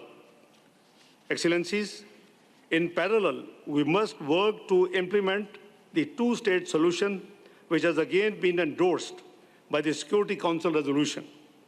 We strongly oppose any demographic or territorial change in Gaza. In this context, and as an important step, it is time to secure the immediate admission of the State of Palestine as a full member of the United Nations. This will ensure the irreversibility of the two-state solution, the only option for durable peace and security in the Holy Land. Highnesses, Excellencies, and ladies and gentlemen, Pakistan also supports the calls for an international peace conference to work out a timetable and roadmap for implementing the two-state solution. Apart from members of the Security Council, this process should include the participation of key Arab and OIC countries. Excellencies, we are at a defining moment in history. The Palestinians have endured historic injustice for almost a century. We must strive to end their sufferings. We must enable them to exercise their inalienable right to self-determination, and we must help them to live in freedom as a free, independent, and sovereign people with a state within the pre-1967 borders and a liberated Al-Quds al-Sharif as its capital. Excellencies, as a non-permanent member of the United Nations Security Council for the term 2025-26, Pakistan will seek to advance peace, prosperity, and development in the world, particularly resolution of the long-standing conflicts, especially the Palestinian issue. I thank you all. Thank you, Mr. Deputy Prime Minister. If you allow me to remind us all of the time limits for under 3 minutes, the speeches. Thank you. بتشرف بإعطاء الكلمة الآن لمعالي. Now the speech is for His Excellency Dr. Abdel Fattah al-Rashid from Bahrain. Thank you, dear Chairman, Your Majesty King Abdallah II, Your Excellency President of Egypt Abdel Fattah al-SIsi, Your Excellency General Secretary, ladies and gentlemen, peace be upon you. I am honored, first of all, to deliver the greetings of His Majesty King Hamad bin Khalifa, the King of Bahrain, and also the willing of his King and the blessing of His Majesty for this humanitarian conference. This conference that comes in a very critical period at the region and as a reflection of the suffering of the Palestinians, and to take the advantage of this conference to call for an immediately ceasefire and also to find a solution, a humanitarian solution for this problem. Now, within our kingdom in Bahrain and the directions of His Majesty King Hamad, headed by also the Prime Minister, we have the full commitment to provide the whole support that we can provide in implementing the UN resolutions and also to enhance and to promote the work of the UN organizations and the NGOs. And in this regard, the kingdom represented by the royal institution and also coordinating with Jordan and Egypt to provide a humanitarian aid in regard of providing a support to our brothers in Gaza. And also the Kingdom of Bahrain wants to ensure and to emphasize on the political solution and provides its support for any political solution to reach into a sustainable peace, safe region, and also to provide our support to the proposal of His Excellency John Biden, the President of the United States, and implementing of the resolution of the UN resolution 2035, and to end the conflict in Gaza and the releasing of the hostages and to provide the safety and the necessary aid to the citizens. And also we want to emphasize that it's on the duty of Israel and Hamas to accept this proposal, and also we want to emphasize on the importance of this step to end this suffering. And the Arab League took further steps and blessed the steps that was taken to end the conflict and recognizing the state of Palestine and to provide a land that can provide life. And Bahrain is ready to host this international conference to also relaunch the peace negotiations between all those parties, and also to provide the support, the necessary support in the health sector, educational sector, and in all sectors, and to end this conflict in Gaza. Bahrain also calls the international community to support the peace process and to find a solution for the conflict and to reduce the negative impact of this conflict on the people, the innocent people in Gaza, reaching the peace and safety and security. We went through the needs and the humanitarian needs, and I want to comment here that the Kingdom of Bahrain will support those needs, and the Royal Institution will provide the whole support that we can provide as a kingdom coordinating with the United Nations. Thank you, ladies and gentlemen, for all your effort.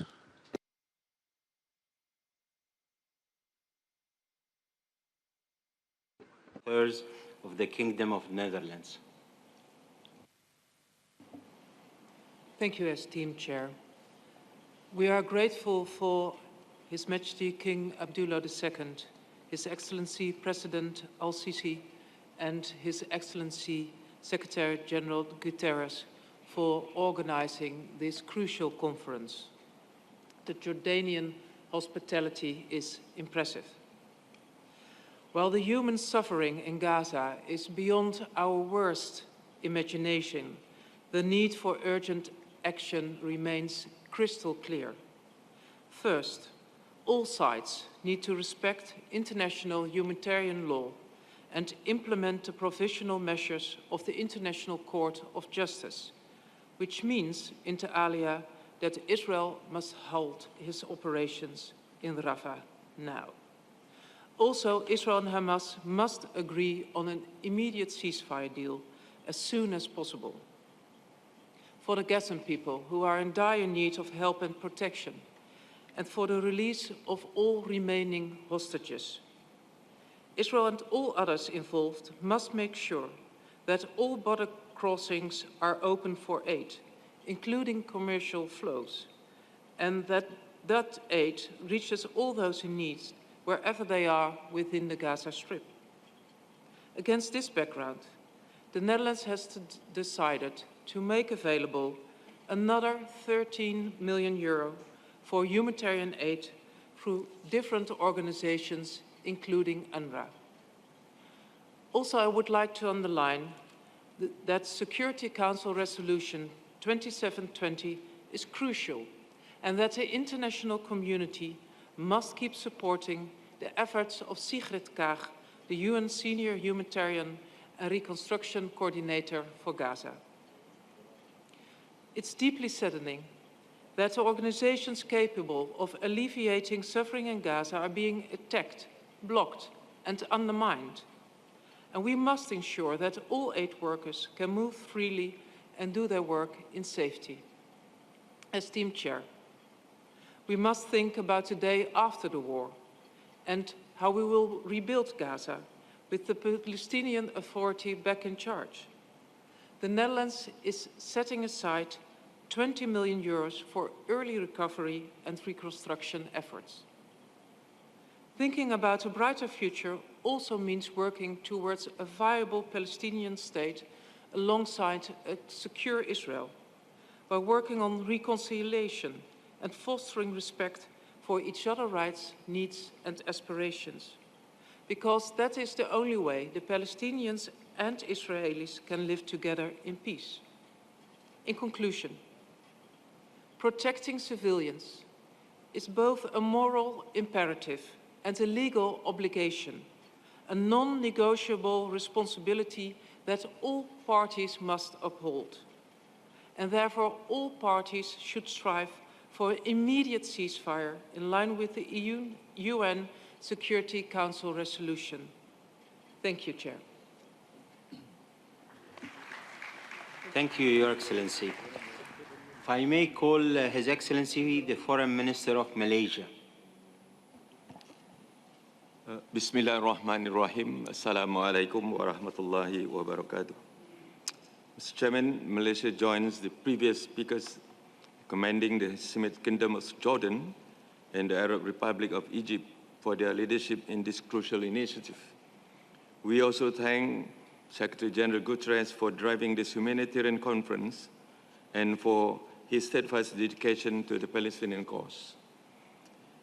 Mr. Chairman, the unbridled genocide that is unfolding in Gaza has indeed paralyzed the urgently needed humanitarian response for Palestinians. Until there is an effective and permanent ceasefire and political solution, what we, the international community, could do is to stand in solidarity with the Palestinians and relieve their suffering. Thus, the holding of today's conference is not only timely, but necessary.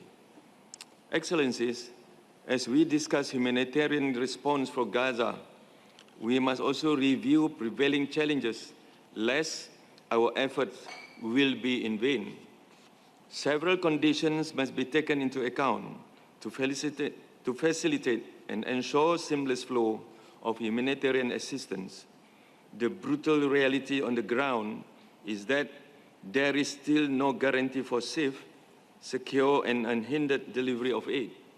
Israel airstrikes had not only struck Malaysia's aid convoy, but has also demolished our distribution center, resulting in the death of volunteers and the destruction of life-saving consignments.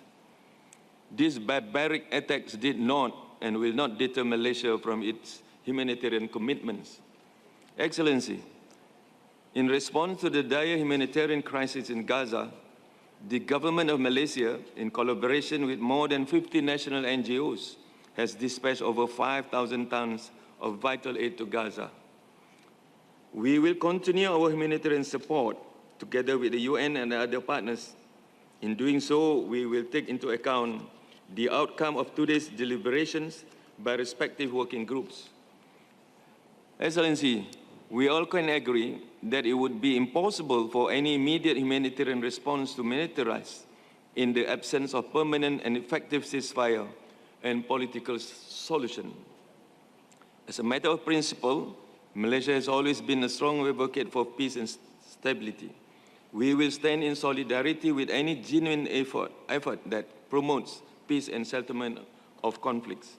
In this context, Malaysia welcomes the adoption of the United Nations Security Council Resolution 2735 on the three-phase proposal by United States yesterday. All states and stakeholders who wish to see a peaceful solution to the crimes against humanity and genocide must amplify their voices in supporting and sincere efforts towards truth. Earlier today, we also discussed extensively about recovery and rebuilding of Gaza. The UN Programme of Assistance to the Palestinian People, or PAPP, is still managing the removal of debris from 2004 conflict. One could only imagine how long it will take for the destruction from the ongoing crisis to be cleared. Basic infrastructures are necessary to support a comprehensive implementation of humanitarian response. As such, Malaysia calls upon stakeholders with the necessary resources and technology know-how to join in the efforts of rebuilding Gaza. Excellencies, in the long run, successful and effective humanitarian response for Gaza is conditional upon the following three main elements. First, we need a comprehensive humanitarian response as well as recovery and reconstruction strategies that addresses the root causes, namely the denial of self-determination and the prolonged Israel illegal occupation and atrocities. Palestine's inherent right as a full member of the United Nations must be realized. Second, as the occupying power, Israel must be held accountable through a reparative approach in rebuilding Gaza and for the immense violations inflicted upon the Palestinians. Third, we must reinforce the United Nations role in carrying its humanitarian mandate. UNRWA must be empowered, supported and protected to enable it to deliver humanitarian assistance and immediate recovery in social infrastructures, including healthcare services and psychosocial support, and at scale. Excellencies, lastly, the conflict of Gaza has continued for far too long. Only through concerted international efforts we can save Gaza. Let our dreams for free Palestine live beyond today and beyond the words that we say. Thank you very much.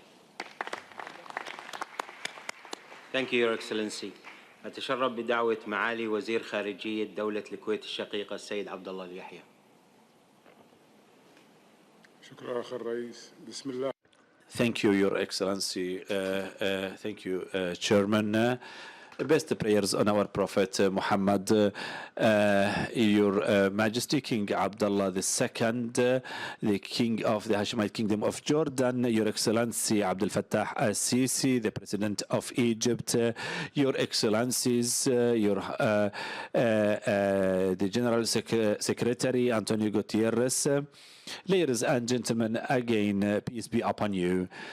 Now, first of all, I would share the appreciation of the Prince of Kuwait and the people of Kuwait to the hospitality of the Hashemite Kingdom of Jordan and to organize this conference to counter the humanitarian disaster in Gaza. And I would like also to thank the government of Jordan and the people of Jordan for their hospitality, hoping that we may achieve our objectives of this meeting and this conference that was a result of the occupation and the brutal attacks of Israel on our brothers in Palestine.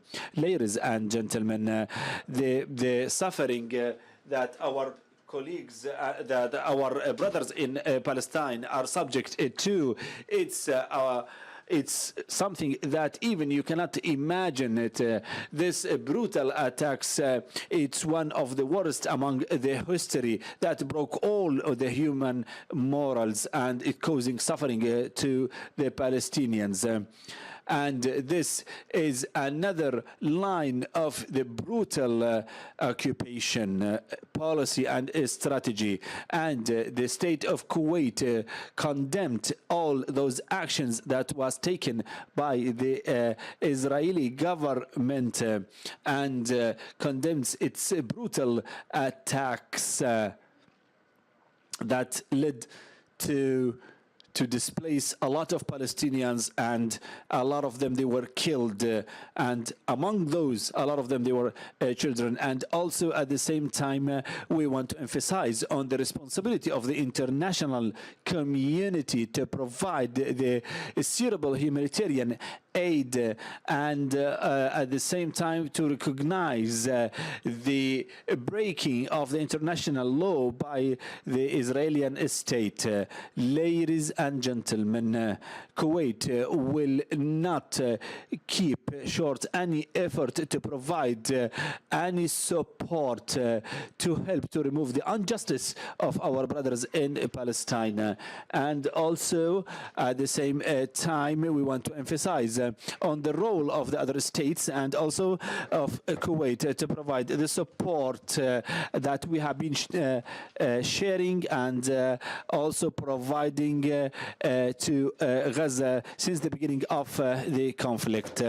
And also we want to emphasize on the role of the United States and the international community to find a suitable and over 50 planes and 100 cargoes that is required with relief and sheltering. In addition to that, sending teams from Kuwait to present support and assistance directly to Gaza Strip, that is from the stance of Kuwait that is deep-rooting the work of standing side by side by the Palestinian people and their legitimate rights. Also, Kuwait has extended through the Development Arab Fund until this date have presented $200 million that were dedicated to support Gaza Strip. And based on that, the Kuwait will be present ever in the advocates for Palestine to have achieve peace and justice based on the relevant regulations and mainly having an independent state on the borders of the 4th of July 1967. And from that, we welcome the support of the recognition of Palestine and the extended support that the state's membership is having. In addition to that, to ceasefire,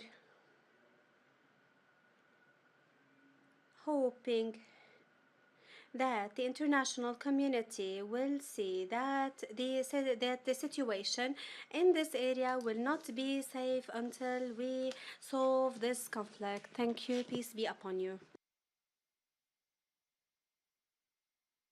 Thank you, Your Excellency. Foreign Minister of Chile.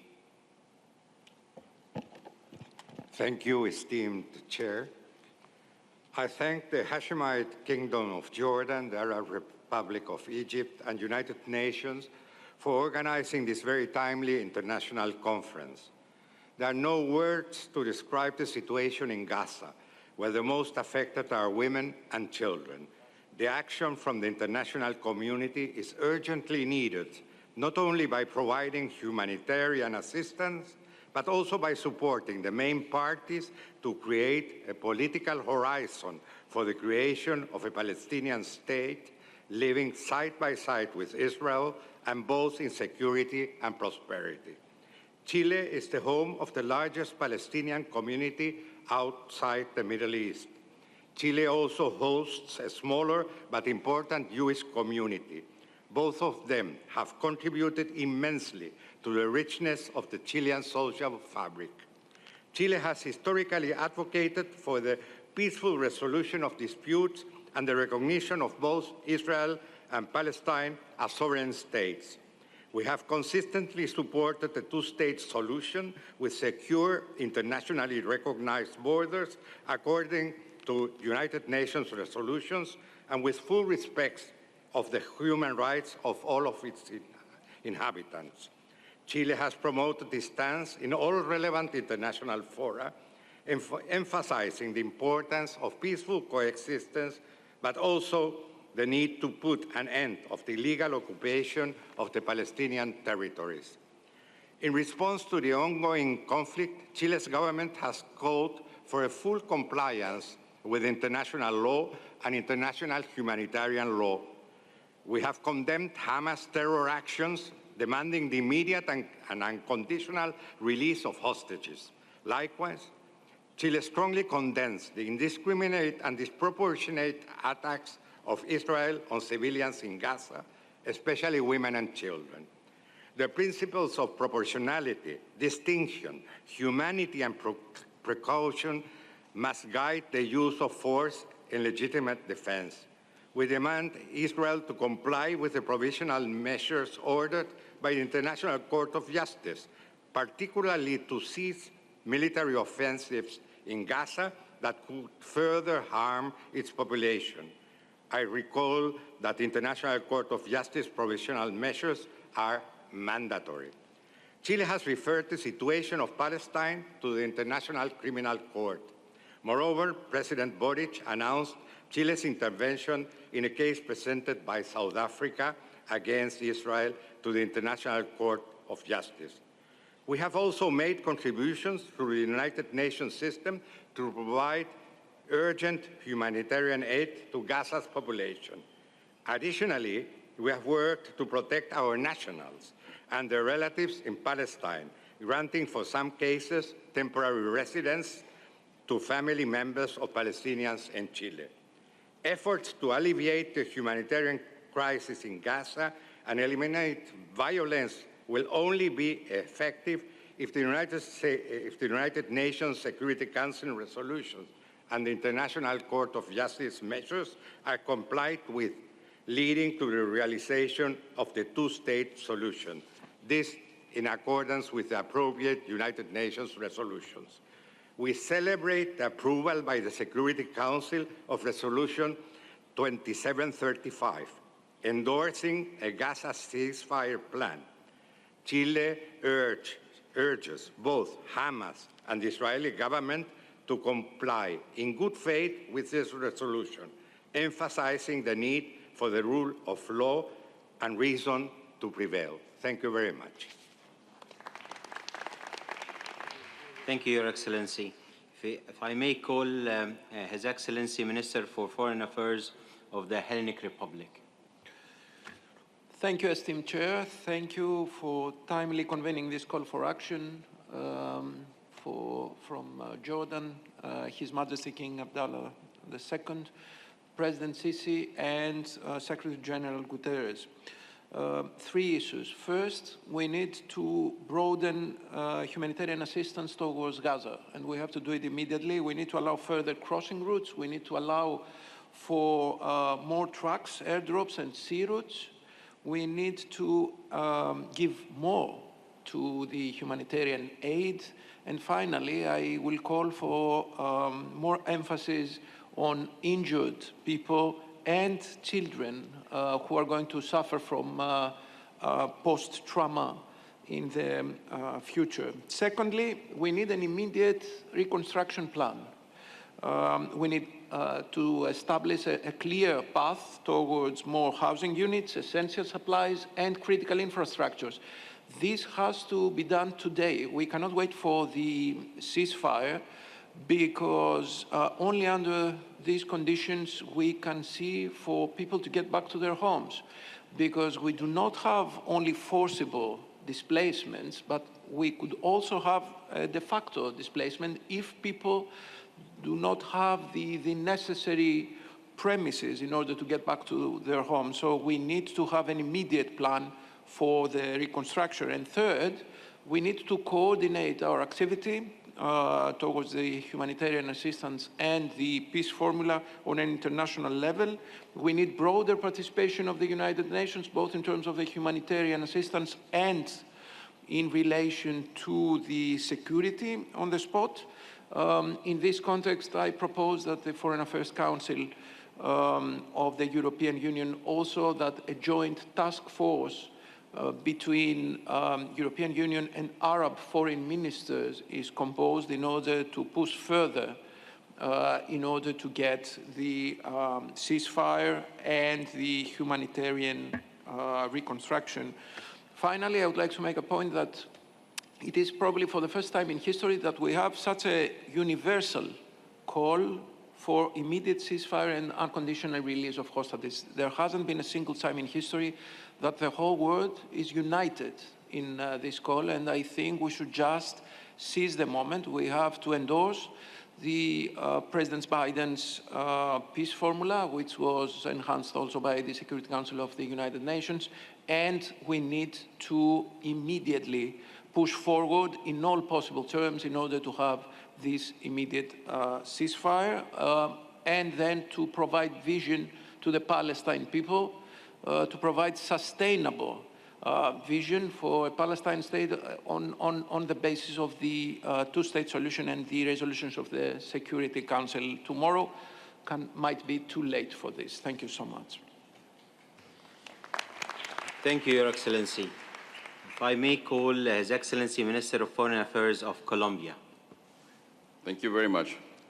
Your Excellencies, Minister of Foreign Affairs, Minister and Head of Delegations attending this determinant conference. I bring the message of peace and life, solidarity and support from President of Colombia, Gustavo Petro. We are very grateful to His Majesty King Abdallah II of Jordan, His Excellent Abdel Fattah al-SIsi, President of the Arab Republic of Egypt, and His Excellent Mr. António Guterres, Secretary General of the United Nations, for convening such an important gathering today. And we are gathered here in order to address the deeply regrettable situation, a heartbreaking reality that demands immediate, collective, and coordinated action by the entire international community. The Palestinian people today face genocide. We need to say that very clear. And the war is unequal, that has escalated to absurd levels. All of that compounded with the difficulties faced by aid agencies in bringing essential humanitarian supplies to Gaza.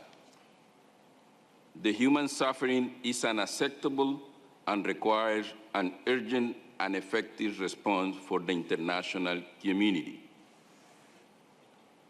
Colombia is acting, but we need to act more, and we need more actions.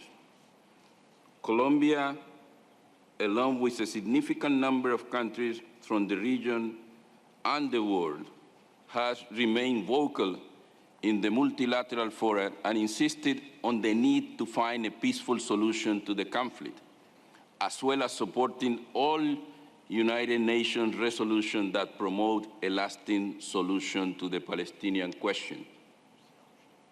We have made a supported and constant and firm call for an immediate ceasefire, the release of hostages, and unimpeded access to humanitarian aid.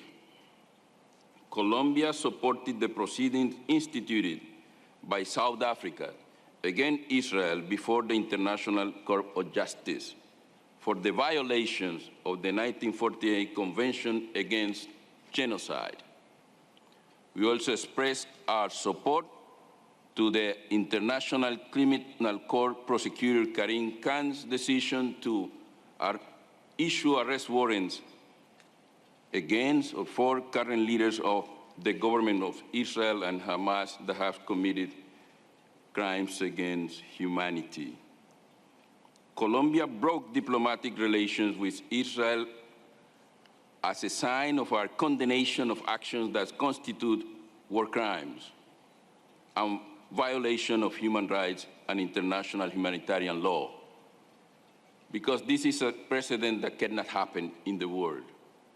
We need to comply, all of us, with the international humanitarian law, international human rights, and international public law. Yesterday, the UN Security Council approved an important resolution that have been mentioned here, 2735, proposed by the United States. We support that effort. I will encourage all of us to support it. This is a resolution in the right direction and is very crucial in this moment. Colombia also, and it's worth mentioning, supporting financially the work of the UN mission in Palestine, the UNRWA, because they need funding. Many of members of this organization have been killed. And we need to continue supporting financially the UNRWA. Also, we have designed a humanitarian assistance program to mainly benefit children and women. That program, led by the Colombian government, and we invite others to join, will be implemented in the following weeks. It is a moral and legal duty to act in solidarity for the most vulnerable people and to work tirelessly for a world where tolerance, peace, and mutual respect prevail. What is happening in Gaza is unacceptable. It is our duty to do everything necessary to protect life and peace and to avoid human suffering. Thank you very much. Thank you, Your Excellency. تشرف بدعوة معالي وزير الدولة عضو مجلس الوزراء مستشار الأمن الوطني الدكتور مساعد بن محمد بن عبد الله العيبان. Thank you, Your Excellency, and peace be upon you, everybody. Your Majesty, Your Excellencies, your distinguished guests, peace upon you again. We are honored, and I am honored to deliver the greetings of His Majesty King Salman bin Abdul Aziz and his Crown Prince Mohammed bin Salman bin Abdul Aziz Al Saud, and hoping that this conference will achieve its objectives, and also to show our appreciation to His Majesty King Abdallah II, the King of the Hashemite Kingdom of Jordan, and His Excellency the President of Egypt, Abdel Fattah al-SIsi, and the Secretary, the General Secretary António Guterres, for organizing such conference and for their invitation. What we witness in Gaza, this crucial attacking takes and carries on us the responsibility to respond urgently and to provide a humanitarian aid for the people, and also to emphasize on the importance of ending and also the ceasefire in Gaza and the returnee of the IDPs immediately. And in this concept, we emphasize to the international community to take its responsibility and to carry its responsibility, reaching into a sustainable resolution and solution within the international law, giving the Palestinians the right to establish their own state within the borders of 1967 with its capital, the East Jerusalem, and also to seek the justice from the Israeli government and to provide justice also and accountability. The Kingdom of Saudi takes its responsibility in providing the humanitarian aid, and also we are releasing a public campaign also to provide more than 700 million riyals to provide humanitarian support to our brothers in Gaza. And also we are carrying the commitment to support all international organizations and NGOs that they are working on the field. And I want to emphasize on the role of the King Salman Fund in this regard and its high level of work with international organizations. And we would like to appreciate the decision taken by Spain and Slovenia and Ireland to also to recognize the state of Palestine. And we are gonna keep pushing all the efforts aiming to reach a sustainable solution to this conflict. And also to find the right solution within the two-state solution. Again, allow me to thank all the organizers of this conference and to emphasize again on the importance of the international work to end the suffering of our brothers in Gaza and Palestine. I hope that we will achieve all our objectives in this conference, and thank you. أشكر معالي وزير الدولة. I would like to thank Your Excellency for this speech, and now the floor it's to Mr. Ahmed Abu Ghait, the Secretary General of the Arab League. الرئيس المشارك وشكرا لدعوة كل من الأردن ومصر والأمم المتحدة لهذا الاجتماع. And thank you for the invitation. And if we are aiming now to stop this brutal attacking and also the brutal attacks, we need to recognize in parallel the humanitarian catastrophe that is happening and the situation there, and this also carries the responsibility for all of us here in this room, which is to counter this genocide and to find a solution. Now, this crime, the systematic crimes by the occupation and this brutal attacks. Hundreds of thousands of people in Gaza. As for the aggression, and it is shown the implementation of this genocide by making the land unlivable and taking all of the aspects of humanitarian dignity.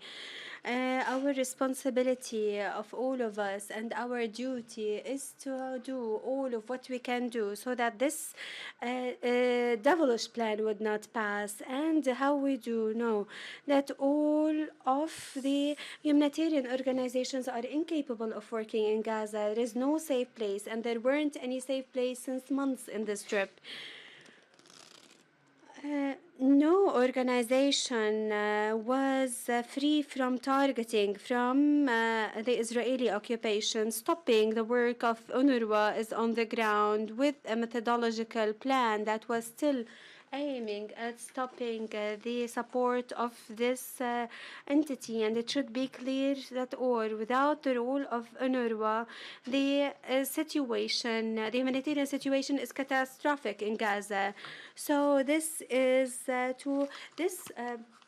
This organization supports the main assistance and their distribution in Gaza, and we stress here that creating methods of admittance of assistance to Gaza, like having a marine borders, is not enough. We need to open all of the land crossings, and this is the sustainable methods to enter aid that this trip needs, in addition to the resolution 2720, and the alternative of that is a famine, and that aggravates the crisis. And if we see about the solution, the two-state solution is far away right now. And this is very important because we have seen what the absence of settlement for years, what have done. It aggravated the situation, and any future in Gaza is a necessity. Engage with the future of that.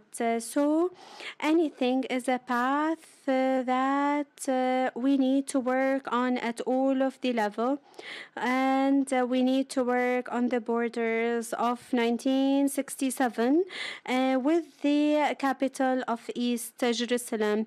All of the efforts that we see, and that is to support the Palestinians or about the reality, to expand its recognition, and we need to find we have to find this path to go forward. Thank you for listening to us. I extend the thanks for the Secretary General of the League of the Arab World, and I give the word for the Mr. Hussein Ibrahim Taha.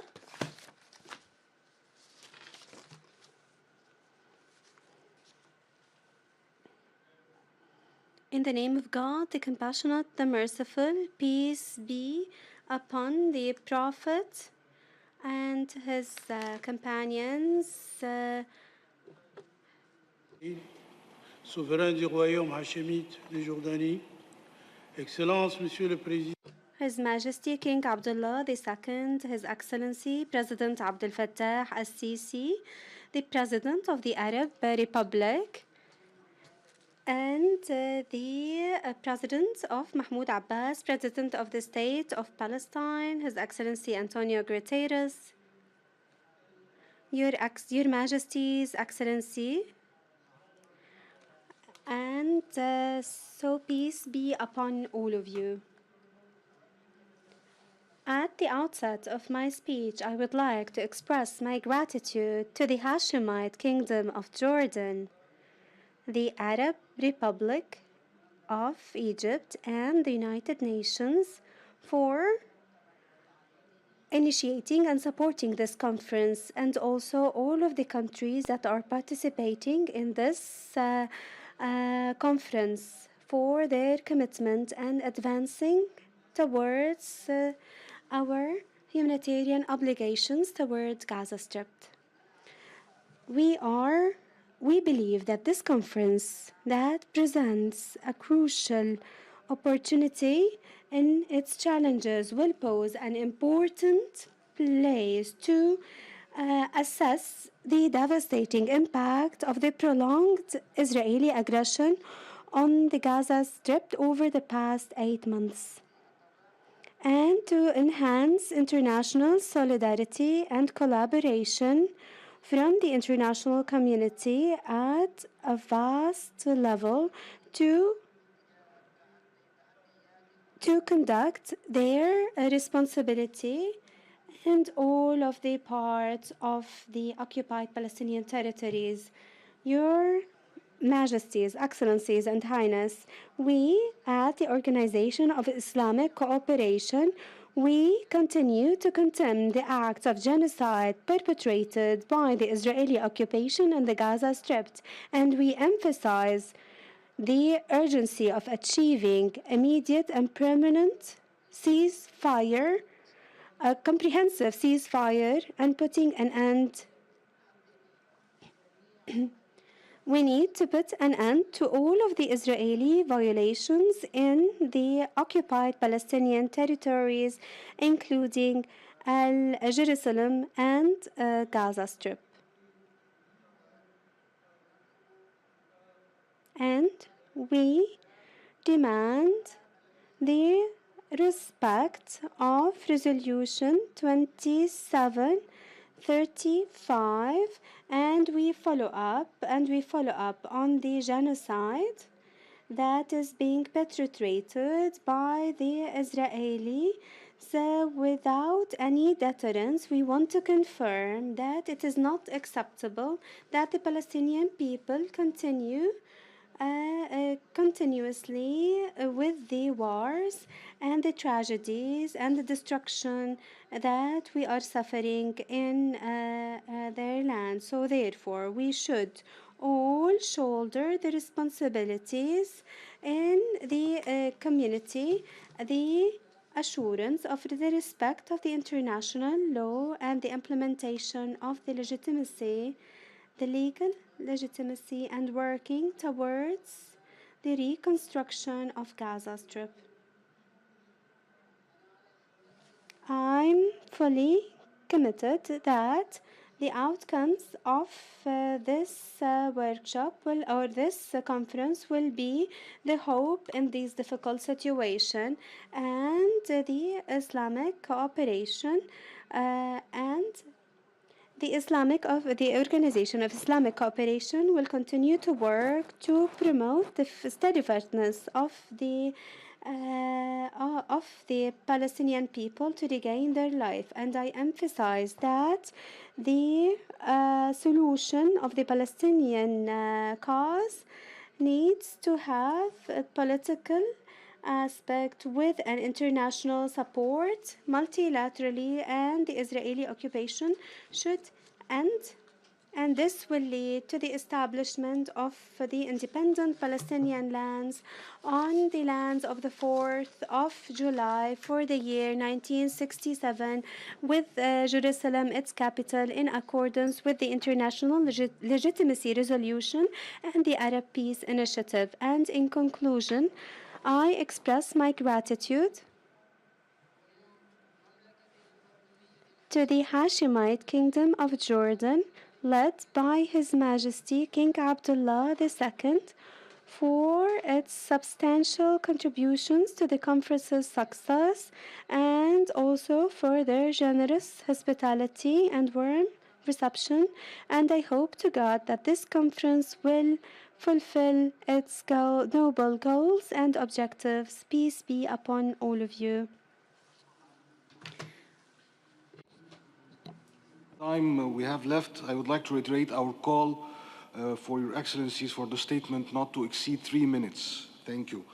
Now I give the floor to His Excellency Lord Tariq Ahmad, Minister of State for Middle East of the United Kingdom.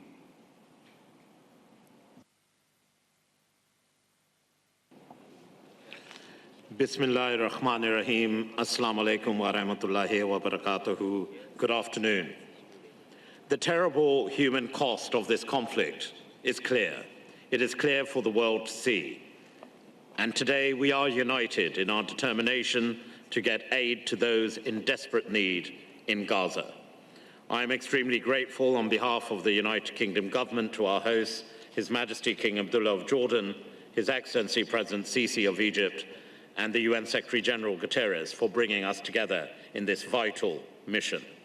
I was pleased to join a working group earlier this morning, convened by my dear friends, the Foreign Minister of Jordan, Ayman Safadi, and US Under-Secretary General Griffiths, focused on overcoming the challenges of aid delivery and ensuring the protection of civilians. Addressing these challenges are vital, and I was encouraged by the serious practical proposals being advanced, as we've heard already, by key partners operating on the ground in Gaza. The United Kingdom is clear. We have a deal on the table to stop the fighting.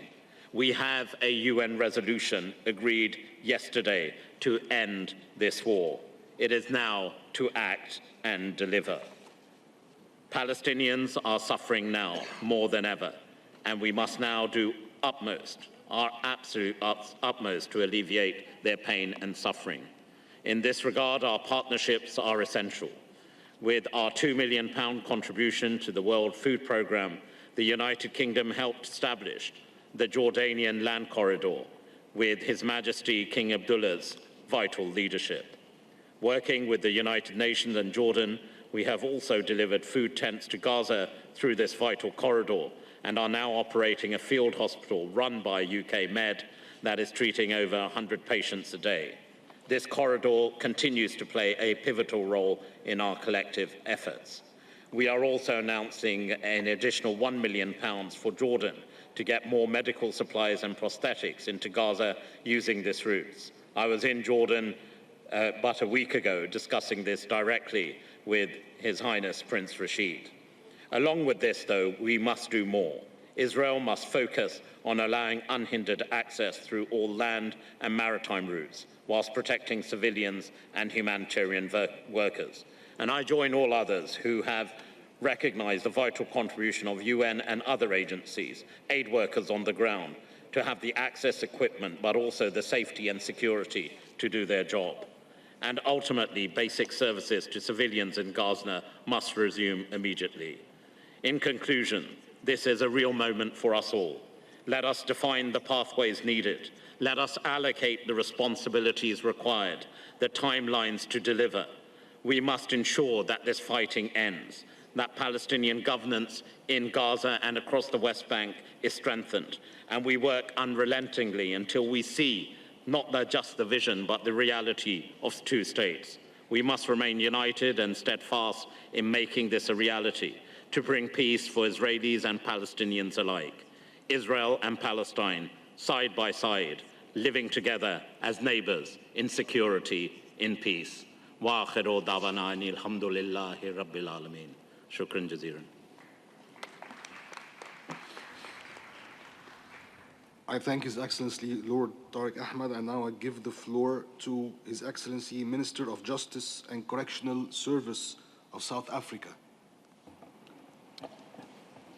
Chairperson, Excellencies, on behalf of South Africa, we sincerely thank our hosts for convening this high-level conference, which we welcome as an urgent and much-needed initiative. I convey our warm greetings from His Excellency President Cyril Ramaphosa, who had other commitments back home following our recent general elections. South Africa and the Hashemite Kingdom of Jordan have long-standing fraternal relations born out of a special bond between our founding father, President Mandela, and King Hussein. Sadly, former President Mandela and King Hussein's primary concern then, which was the lack of peace, freedom, and global consciousness on the Palestinian situation, remain what His Majesty and other international leaders are concerned and preoccupied with today. South Africa welcomes the United Nations Security Council resolutions that endorses the three-phase ceasefire and the ICJ indication of the State of Israel in the case between South Africa and the State of Israel. South Africa calls on all parties to comply with the UN resolutions, the UN Security Council resolutions, and the ICJ indication. The State of Israel, as an occupying power, has a duty to allow unhindered access of humanitarian aid into Gaza. This is an international humanitarian law. There should be no exception, and Israel is not above international law. President, we recognize and express our support for the irrepressible role that the United Nations Relief and Works Agency of Palestinian Refugees in the Near Middle East is playing, UNRWA. The Kingdom of Jordan and Egypt have played in delivering aid in Gaza. We further welcome the appointment of the senior coordinator under UN Security Council Resolution 2720 and call on all states to fully support Ms. Sigrid Kaag to implement her mandate. It has been 6 months since the adoption of the UN Resolution 2720, and despite some progress, it remains insufficient as the implementation of the resolution continues to be elusive. The ongoing Israel defiance of UN resolutions and international law is hampering aid deliveries to Palestinians in dire need. All states are bound by international humanitarian law and we cannot see why others see themselves above international law, like the State of Israel. Accountability must be called for. Furthermore, the Israel Defense Force regrettably continues to intensify its military operations. While we were still reeling from the attack on Rafah, we watched with horror as Nasrant refugee camp, a designated safe zone, suffered the single worst massacre committed by Israel occupation forces on 8 June 2024. This was an act which we have joined the international community in condemning in its strongest possible terms. In this regard, South Africa is leading international legal proceedings and welcomes the orders by the International Court of Justice to stop the Palestinian genocide currently unfolding. In addition to our ICJ court case, our government has approved a contribution of 50 million rands for humanitarian aid to Palestinians to be channeled through UNRWA. My country has also contributed to the UN Central Energy Fund with the hope that these much-needed contributions will go a long way in assisting the UN and other humanitarian organizations' interventions in Gaza. South Africa supports the efforts by the prosecutor of the International Criminal Court to hold accountable all responsible for genocide and massacre in the Gaza Strip. We will continue to support the humanitarian response in the long term, the reconstruction of Gaza so that Palestinians can live in peace and dignity. South Africa also supports the resolutions that came out today out of the working groups. I thank you.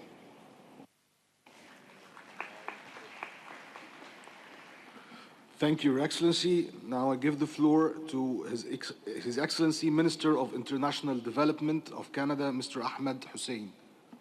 Thank you very much. Good afternoon to everyone. Bonjour tout le monde. On behalf of Canada, I bring greetings from Prime Minister Justin Trudeau and our government. And we thank His Majesty King Abdullah II of Jordan, His Excellency President al-SIsi of Egypt, and the Secretary General of the United Nations, António Guterres, for organizing this important summit at this critical moment. Like all of you, Canada is of course gravely concerned about the dire humanitarian situation and crisis in Gaza. As we heard in the opening statements today, and after 8 months of war, Palestinian civilians are grieving the deaths of over 36,000 people. Over 100,000 people have been injured. This war must come to an end.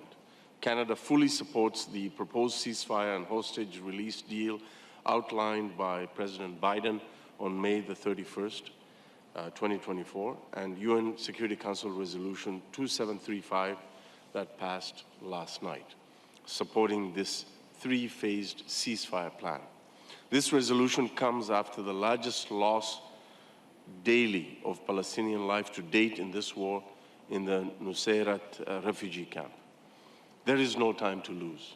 It is time for this war to end. The ceasefire deal is the necessary starting point. Since October 7th, Canada has committed $165 million to respond to the Gaza crisis, working with experienced humanitarian partners to deliver urgently needed support. Our support includes the recent construction of a field hospital in Rafah by the Red Cross. We welcome today's discussion on early recovery and reconstruction. It must be accompanied by a political framework that is grounded in the path, an irreversible path, to a two-state solution. In the meantime, we must begin ramping up psychosocial support to the traumatized Palestinian population, restoring basic services like education and healthcare, as well as water, energy, and telecommunications. Internet connectivity is critical as well. We cannot forget the vital role of Palestinian civil society. It survives in Gaza and it urgently needs our continued support. Women in particular must be supported as leaders, and we need to step up and support them both at the community level and at the household level. The Palestinian Authority are essential for this discussion.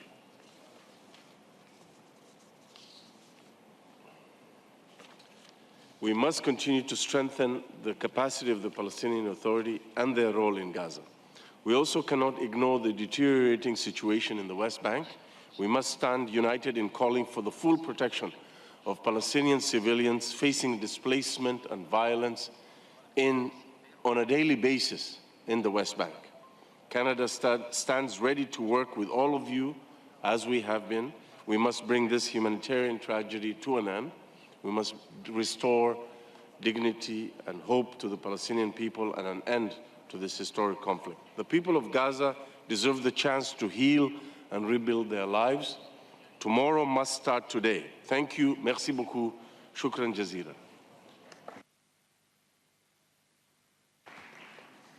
Thank you, Your Excellency. أعطي الكلمة الآن لمعالي وزير الصحة. Now the speech of the Ministry of Health from Algeria, Mr. Abdel Fattah. In the name of Allah, the most patient and most compassionate, Your Excellencies, ladies and gentlemen, at the beginning, allow me to deliver the greetings of the President, Mr. Abdelmajid Jamoun, and to deliver the message that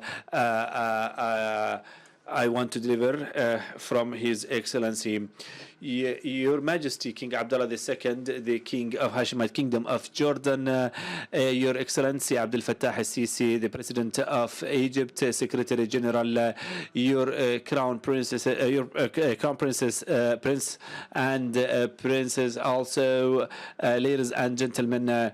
Now I would appreciate this invitation that it was delivered by the Hashemite Kingdom of Jordan, and also to thank the President of Egypt, Mr. Abdel Fattah al-SIsi, and also the Secretary General António Guterres to participate in this conference and this meeting that we hope that we may come out with a positive solutions to end the catastrophe situation in Gaza.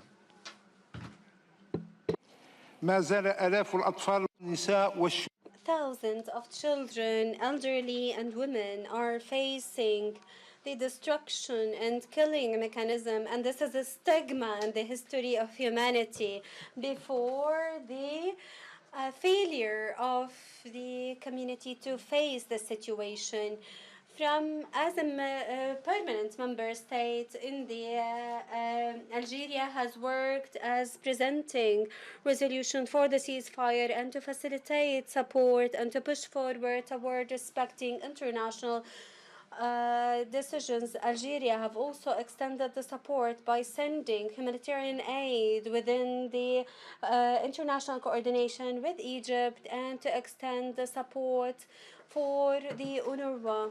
And therefore, we seek forward to reduce the tension of our colleagues in Palestine.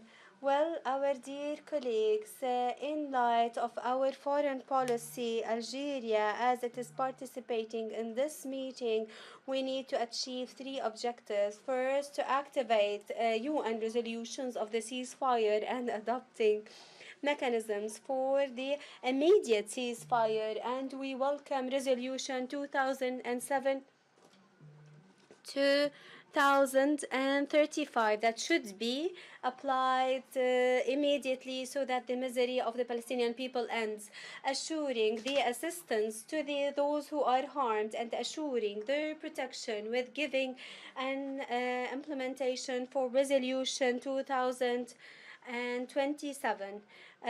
So activating their role of having a permanent and a just solution for the Palestinian state, and we wait to achieve these objectives. And from our responsibility, I'm delighted to seize this opportunity to push forward as in Algeria, to push forward the second contribution in the budget of the Palestinian Authority of the current year. Well, allow me, as we are hoping, and this meeting, I hope that the misery of our Palestinian people will be ended in this catastrophic situation, that it is a stigma in their humanity history. Thank you for listening. Peace be upon all of you. أشكر معالي وزير الصحة في جمهورية Thank you, Your Excellency, the Minister of Health from Algeria. Ethan. Everyone, that please limit your intervention to 3 minutes. We need to close by 1800 hours. Her Excellency, Norwegian Minister of International Development, Ms. Anne, the floor is yours. Excellencies, on behalf of Norway, allow me to start by recognizing the contributions of the organizers, Jordan, Egypt, and the UN, as well as the efforts of countries in the region and beyond to alleviate the suffering in Gaza. This crisis is not caused by a lack of will to provide humanitarian assistance.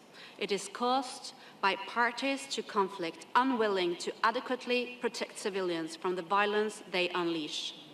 It is caused by parties unwilling to let civilians access what they need to survive. International humanitarian law is crystal clear. It is a non-negotiable obligation of all parties to conflict to ensure that the basic needs of civilians are met, not after conflict ends, but while hostilities rage. Bombed and starved for 8 months, and with nowhere safe to flee, hostages still in captivity, relentless mental harm, hundreds of health and humanitarian workers killed, including almost 200 UN staff. It is a growing stain on our collective conscience. Humanitarians must be allowed to do their jobs safely. Chief among them, UNRWA, must be allowed to focus on its core mandate and be given the financial resources to help the people of Gaza. Thankfully, most donors have resumed contributions, but funding is still completely inadequate. Norway is planning to provide approximately $100 million in humanitarian funding for Palestine in 2024. We support the UN's unique role in coordinating the response in Gaza, making sure that every dollar is committed to support the population is put to the best use. Let me also emphasize that UN Security Council Resolution 1325 obliges us to pay particular attention to the unique needs of women and girls in situations of conflict. Norway strongly supports the Security Council's call last night. Civilians in Palestine desperately need a lasting ceasefire and the release of hostages, and further ahead, a political solution to the Israeli-Palestinian conflict. Norway's recognition of Palestine on the 28th of May aims at giving a new momentum to the two-state solution. International support to Palestine should strengthen legitimate and moderate forces. The PA has to be included both in current humanitarian and later reconstruction efforts. We must support bringing about one Palestinian government in charge of all of Palestine, both Gaza and the West Bank. I thank you.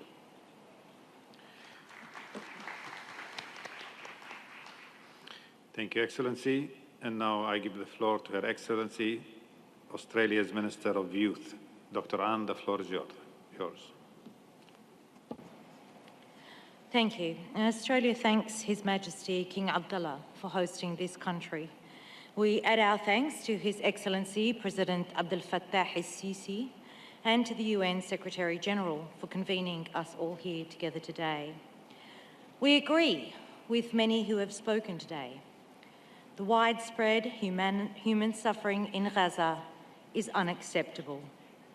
Australia welcomes yesterday's UN Security Council resolution, Resolution 2735, in support of a comprehensive ceasefire, a permanent end to hostilities, and the start of reconstruction in Gaza. That no country voted against the resolution underlines the international community's view that this war must end.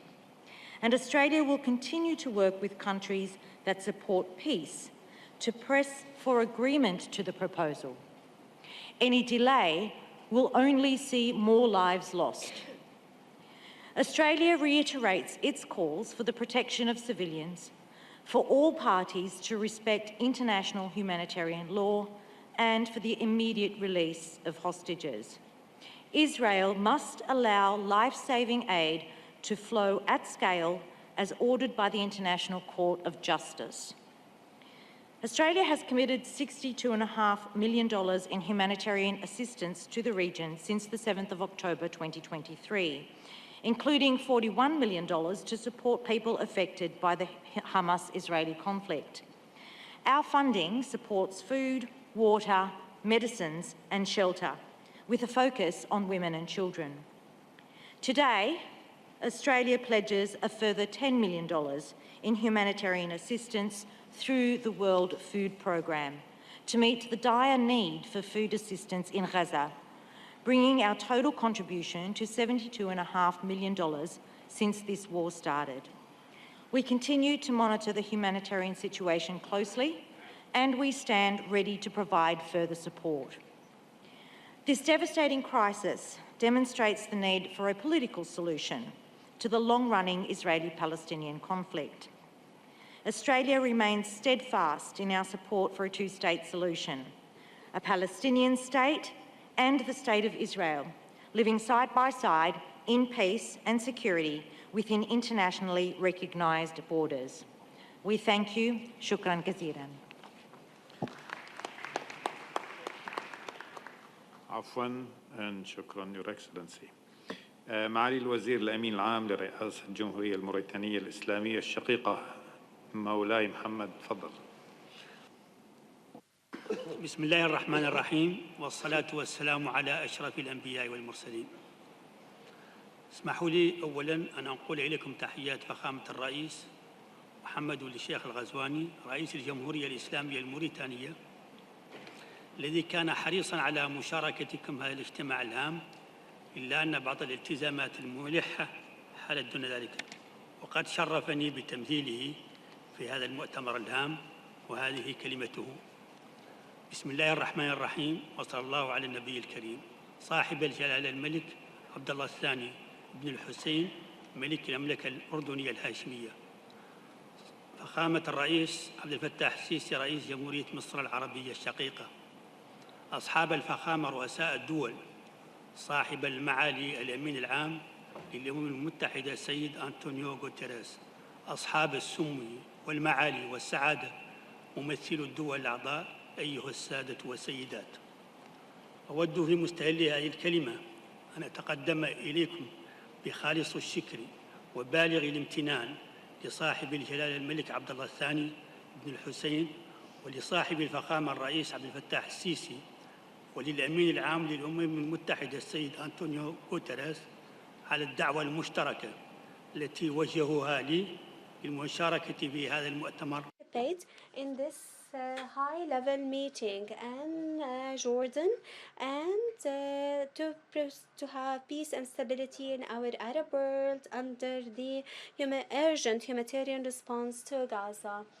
Our Excellencies, peace be upon you. Gaza is a bleeding wound in our Arab heart, and it's a stigma that follows the consciousness of the world. And since 9 months, we look at the first genocide that is methodological and documented by pictures and voices, audiovisually, and nobody moved forward to save it and to hold accountable the perpetrators. Gaza is an unprecedented wound that we see today, and there is more killing and destruction and starvation.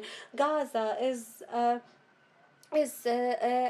the suffering of 2 million Palestinians that are suffering since the beginning of the military actions in Rafah, and the killing that is happening, and the forced displacements in the absence of a safe place and water and security, and Gaza that its citizens do not see anywhere safe. And Gaza needs this urgent initiatives from the United Nations to collaborate all of our efforts and to seek the support to relieve it. And from here comes our support for this meeting that reflects the humanitarian spirit solidarity for all of those who have done that. We stress the importance of relieving the Palestinian people, and we value here the urgent need that was launched by the United Nations for the humanitarian aid to present the need for $800 million to support Gaza. Your Majesties, Excellencies, Highnesses, allow me here to remind you of the Islamic Republic of Mauritania for full solidarity with the Palestinian people at all time and place, and in this major calamity that the people of Palestine are suffering because of the Israeli aggression that work against the international laws and norms. And from here, I value the support of all of the efforts to mitigate the suffering of the Palestinian people, even though that we realize that the suffering of these people will not end unless with an immediate and permanent ceasefire and the return of the IDPs for their houses and to rebuild what was destructed by the Israeli aggression. So life returned to as it was before. The end of this calamity will be restricted to finding a just solution for the Palestinian cause that gets its right for peace, freedom, and independency with a country of full sovereignty on the borders of 1967 with its capital, the Eastern Jerusalem. And here, based on the Arab initiatives and international resolutions that are related, we cannot miss the chance to express our comfort for the awareness of the international public, awareness for the Palestinian cause, of what was resulted from this awareness, of the increased support, of the recognition of the Palestinian state. I wish that our conference and its objectives move forward to work for the better, what is better for Palestine and to peace and security in our area. Peace be upon all of you. وعليكم السلام. شكرا مولاي محمد. The Malta's Minister for Social Policy and Children's Rights, Dr. Khalzan. You have the floor, sir. Thank you, Chair. May I start first by thanking His Majesty, the Presidents, Secretary General, and all of you present here. Although I probably hail from the smallest country around this table or conference, please rest assured that we have been, we are still, and we will remain a strong voice for peace. We have done this at the United Nations Security Council. We have done this within the EU. We have been, as a country, one of the very first to call for an immediate and permanent ceasefire in Gaza. As a country, we do believe that violence, hatred, and aggressions tend to create problems, but does not solve them. And the issue we face here goes beyond taking sides. It is an issue whether we believe in humanity itself. We need to choose. Are we ready to accept the killing of tens of thousands of civilians, the deliberate attack on human aid workers, destruction of health and educational facilities? Are we ready to accept a practice of over 1,000 years ago during the Middle Ages of weaponizing famine? That is the question we need to face. It is not a question who is right or who is wrong. It goes beyond that. It is, Excellencies, we are at a crossroads. We need to really decide whether we believe in justice, we believe in a social order, whether we believe in a world order, or are we ready to accept the original law where might is right? And I strongly believe that we should not go down that road. As a country, we strongly believe that not only must we solve the immediate humanitarian crisis, the reconstruction, but we must also provide a final destination for the Palestinian people. My country was a rapporteur for the Palestinian people's inalienable rights within the UN for a number of years. We do believe that the only solution will be a two-state solution where the inalienable rights of the Palestinian people are respected, are honored, and in a peaceful relationship with neighboring Israel. I would like to end on a note, a quote rather. Leo Tolstoy once wrote, "When we feel our own pain, it means we are alive. When we're succeeding in feeling the pain of others, we are human." And the choice is clear. Are we, as an international community, happy to be just alive, or are we ready, are we willing to become more human? I thank you for the honor and privilege to have me representing my country here.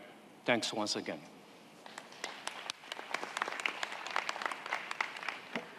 Thank you, sir. شكرا. Thank you. And now, Education and Children, Mr. Dadason. The floor is yours, sir. Excellencies, I want to start by thanking His Majesty King of Jordan, the President of Egypt, and the Secretary General of the UN for hosting this important and very timely conference. It is crucial that we come together to strengthen our collective response to the humanitarian tragedy unfolding in Gaza and start paving the way towards a more peaceful and stable future for the people of Israel and Palestine. As we have discussed today, the task at hand is enormous. We are faced with one of the worst humanitarian crises in recent years, which is bound to leave a permanent mark on the people of Gaza. We commend the work of the United Nations, UNRWA, WFP, and other humanitarian actors who have pursued their critical efforts despite the almost impossible conditions on the ground. From my point of view as Minister of Children Affairs, it's been especially heartbreaking to witness the catastrophic toll this conflict has taken on children and youth. As UNICEF has highlighted, there are no safe spaces in Gaza. All of Gaza's children have been subjected to the traumatic horrors of war with life-lasting consequences. Not only can the killing, maiming, or taking children as hostages never be justified, their unimaginable suffering and deprivation also threatens to undermine peace and trust between the people of Israel and Palestine for generations to come. Humanitarian access and enhanced humanitarian assistance is crucial. Children now dying from hunger and lack of health care and medicine is a fact that has to be stopped. When it comes to plans for recovery, reconstruction, and reform, it is critical that the needs and rights of children will not only be carefully taken into consideration. Children have to be at the center of all reconstruction plans. How we help the young generation deal with the trauma will be the best measurement of how strong the foundation of the reconstruction will be. Iceland will make an additional contribution to UNRWA this week, almost doubling its core money. Ultimately, all measures must be taken to stop this vicious cycle of violence and revenge and to prevent further violence against children. Iceland has long called for an immediate ceasefire, a surge in humanitarian aid, and the release of all hostages. All parties to the conflict need to comply with international law and the resolutions passed by the UN Security Council. It's also critical that Israel abide by orders of the International Court of Justice. We strongly support all mediation efforts and the peace plan presented by President Biden as outlined in the resolution passed yesterday in the Security Council. It is critical that both parties to the conflict urgently implement this resolution. The reform agenda put forward by the Palestinian government promises to lay the foundation for democracy, human rights, and the rule of law in Palestine. To succeed, They will need the full support of the international community and clear focus on the prosperity of future generations. Even though Iceland is a small country, we will do what we can. Having recognized Palestine in 2011, Iceland will seek ways to support the implementation of this plan, including through UNRWA and other UN agencies, the World Bank and grassroots organizations, of which Iceland is committed supporter. It is also essential that we take Israel's legitimate security concerns into account, as the horrors of the 7th of October have left Israelis living in greater fear than ever before. At this point, courage and leadership is needed to make hard and challenging decisions that must eventually overcome the deep grievances, distrust and anger that has been sown over decades and culminated in this tragic war. We must insist that children's rights are respected and prioritized immediately. Time is running out for children of Gaza. We must insist that this horror, that is their reality, is stopped, and rights of children are respected both in Gaza and Israel. This will be the key to any possibility of creating a future of peace, stability, and prosperity. Thank you.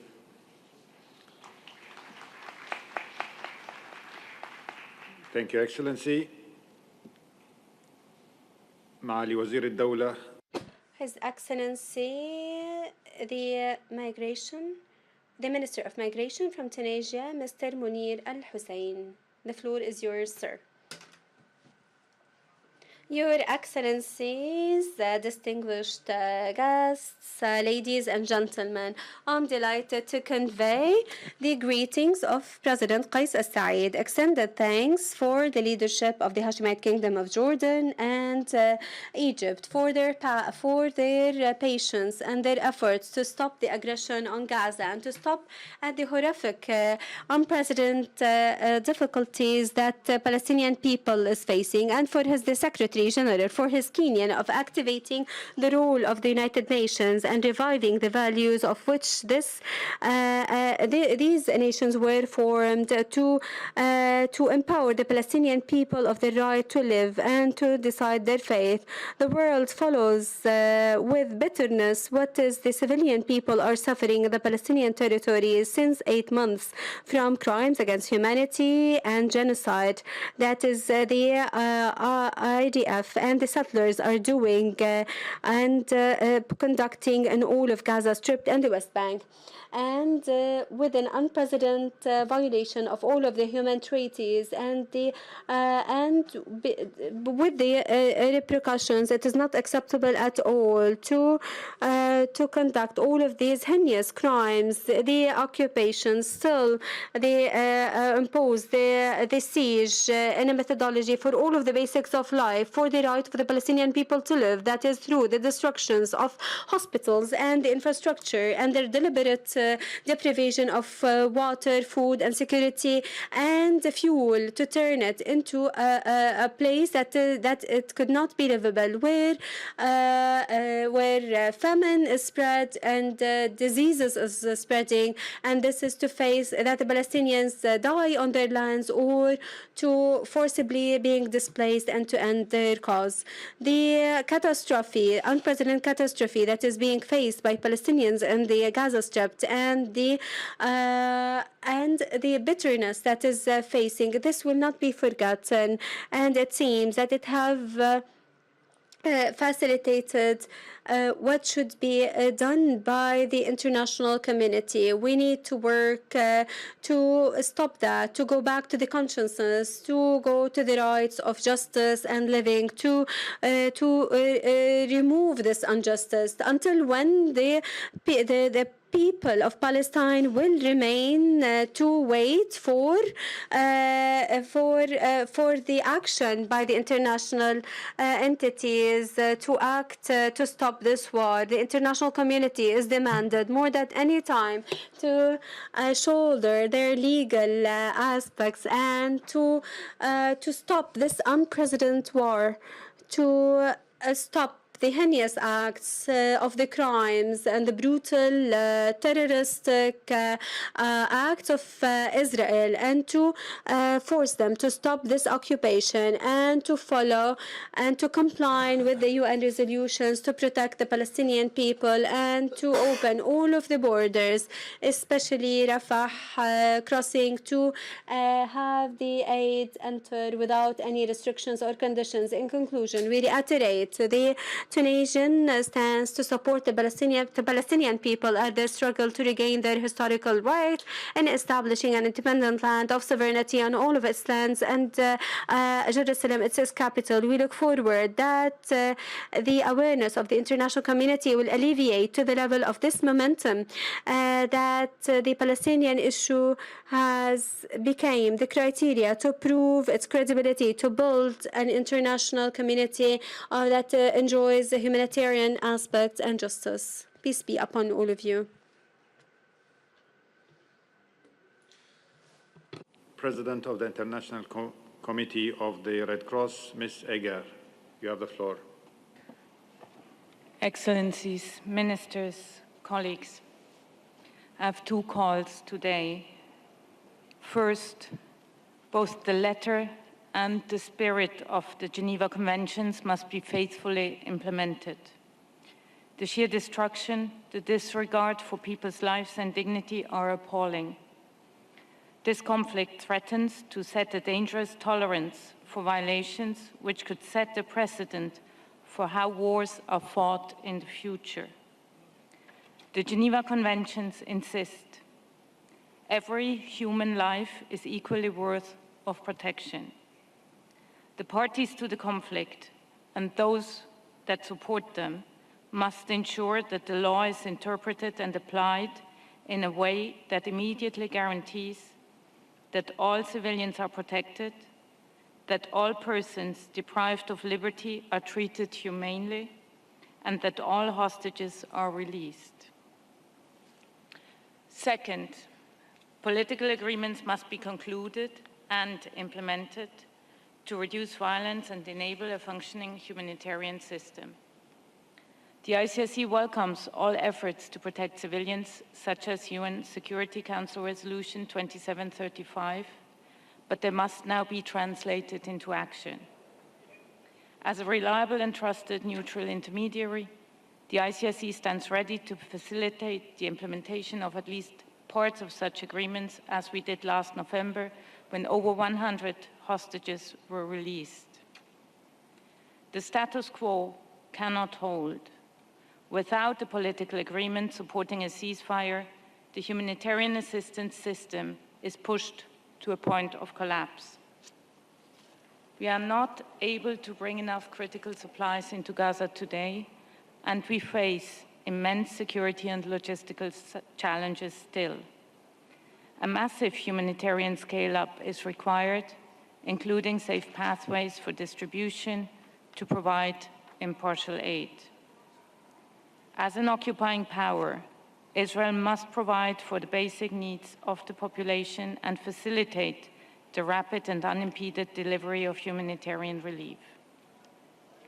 Dear Excellencies, Ministers, humanitarian relief such as the field hospital that the ICRC and the Palestine Red Crescent, with our movement partners, have opened in Gaza is a lifeline for thousands of sick and injured.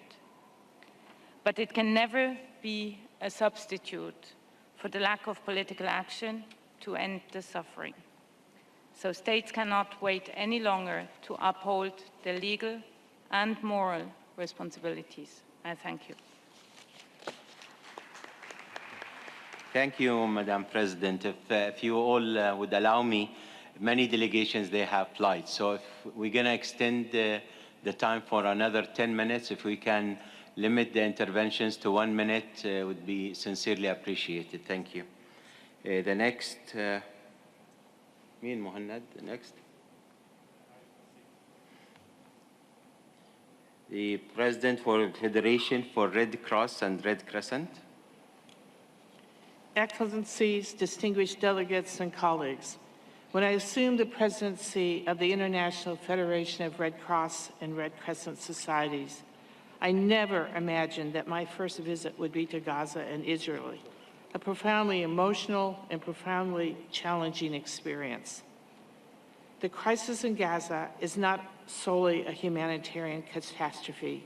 It is a deeply entrenched diplomatic impasse needing our urgent attention. Since taking office, I've had the heartbreaking duty of writing 24 condolence letters for the loss of our dedicated volunteers and staff, 20 from the Palestinian Red Crescent Society and 4 from Magnum Dome in Israel. These brave individuals dedicated their lives to alleviating human suffering, but became victims of the violence they sought to mitigate.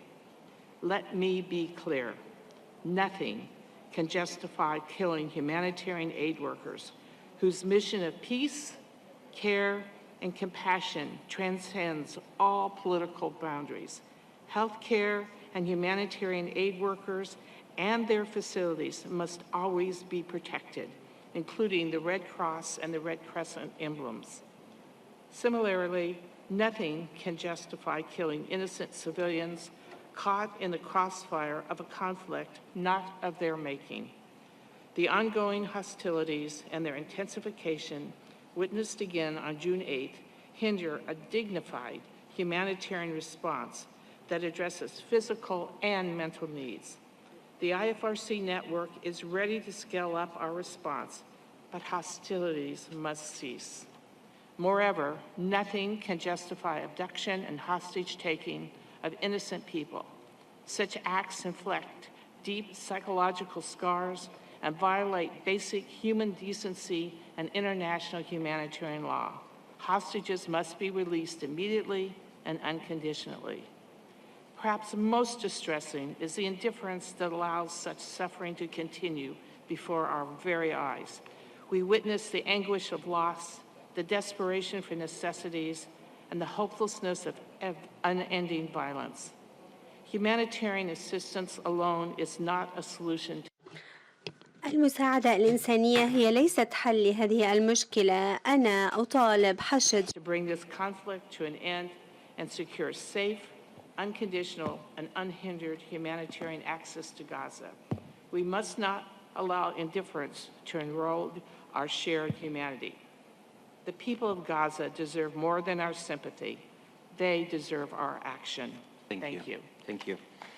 We go to European Commissioner for Humanitarian Aid and Crisis Management. Thank you, Chair. Today, many have spoken about the appalling humanitarian situation in Gaza. But what is also appalling is that this is happening while the framework that could allow delivery of humanitarian assistance into Gaza at scale is in place.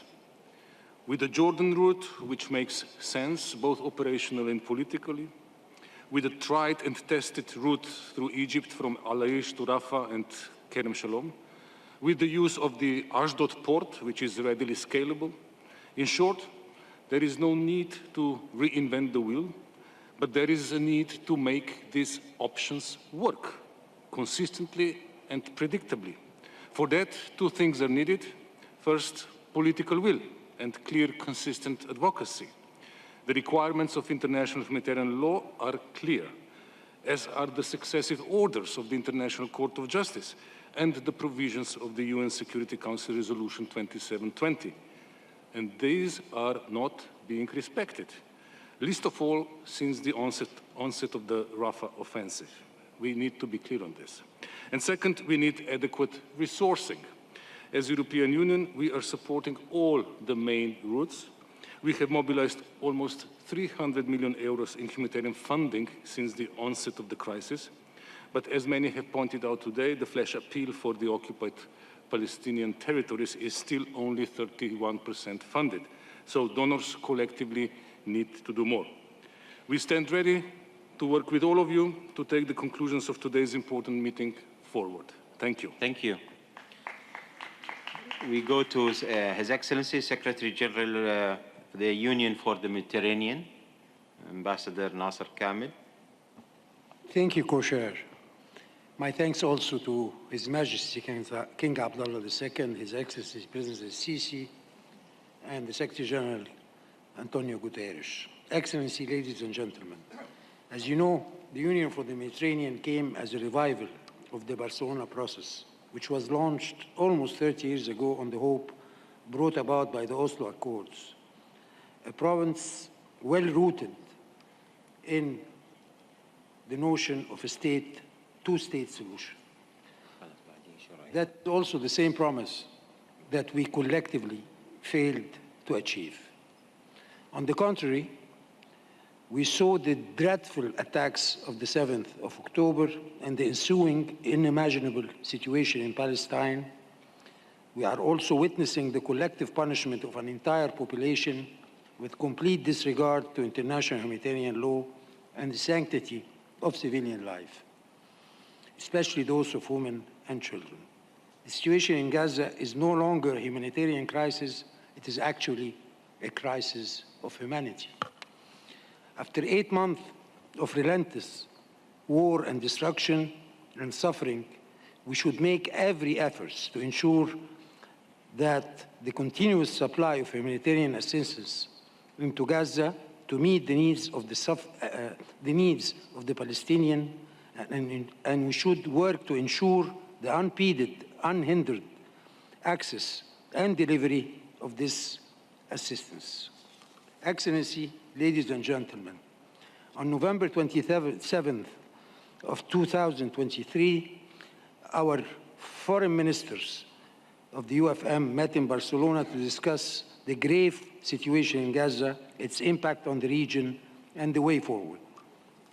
We also have been, since that date, reflecting with our 43 member states on the role the UFM can usefully play in a rehabilitation and reconciliation process, not only in the day after, but as early as recovery can start. We have been working on ways to capitalize on our experience in the region and to mobilize for Palestine our know-how in navigating through the challenges we face towards creating impact for our citizens. We are, for instance, already working with our Mediterranean network of technical and financial partners to launch an initiative of education continuity under emergency and conflict, an initiative that will benefit more than 47,000 students to ensure that young people and promising talents in Gaza who are robbed from a bright future can uphold their training and skills development despite the tragic situation and not totally become a lost generation. We will also explore ways to develop concrete projects and initiatives to tap into our expertise of mobilizing actors from every sector to work together on shared priority, going from education, employment, training, water, food and energy, and also civil protection. Excellency, ladies and gentlemen, we can and must bring, as the UFM, our value added to the ground. I believe that the very existing of the UFM as a regional framework of cooperation is linked to this moment, and we are ready to play a key role in it. Thank you very much. Thank you, Mr. Secretary General, and I would like to sincerely thank the delegations who started sending us their written speeches. We will be distributing it to other delegates. So I will go now to His Excellency, Deputy Foreign Minister of Russia, Sergei Vershinin. Thank you, Mr. Chair. Let me first of all thank the esteemed leaders of Egypt, Jordan, and UN for the initiative to convene this important conference.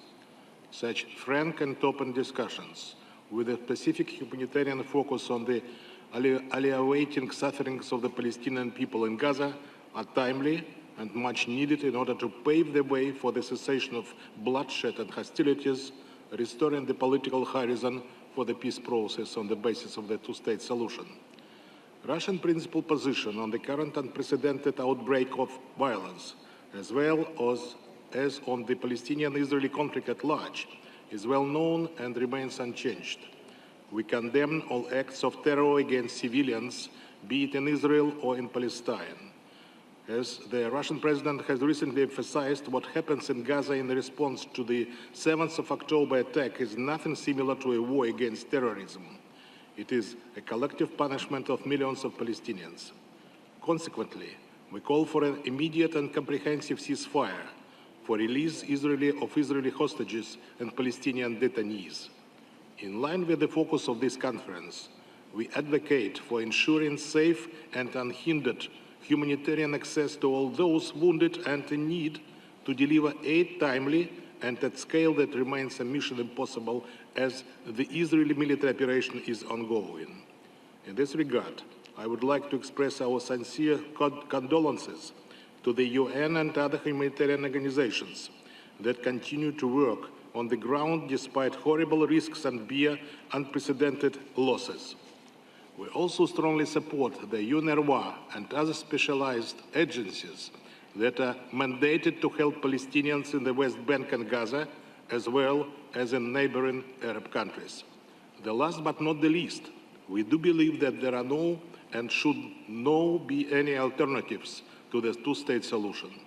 We also attach big importance to preventing diplomacy aimed at deterring further confrontation around Lebanon and Syria. Based on these key elements, we built our line in the UN Security Council and General Assembly, working closely with our friends and partners, first and foremost from the region and Arab countries.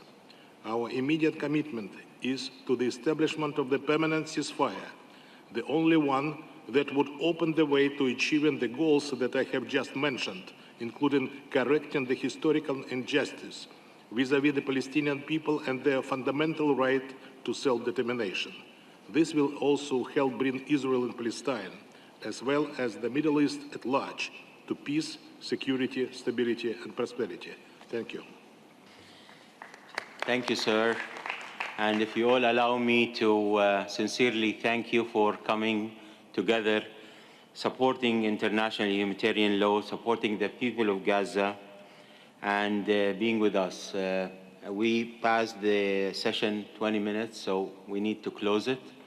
Momentarily, there will be a press conference by Deputy Prime Minister, Foreign Minister Ayman Safadi, Foreign Minister Sameh Shukri, and the Secretary General Martin Griffith.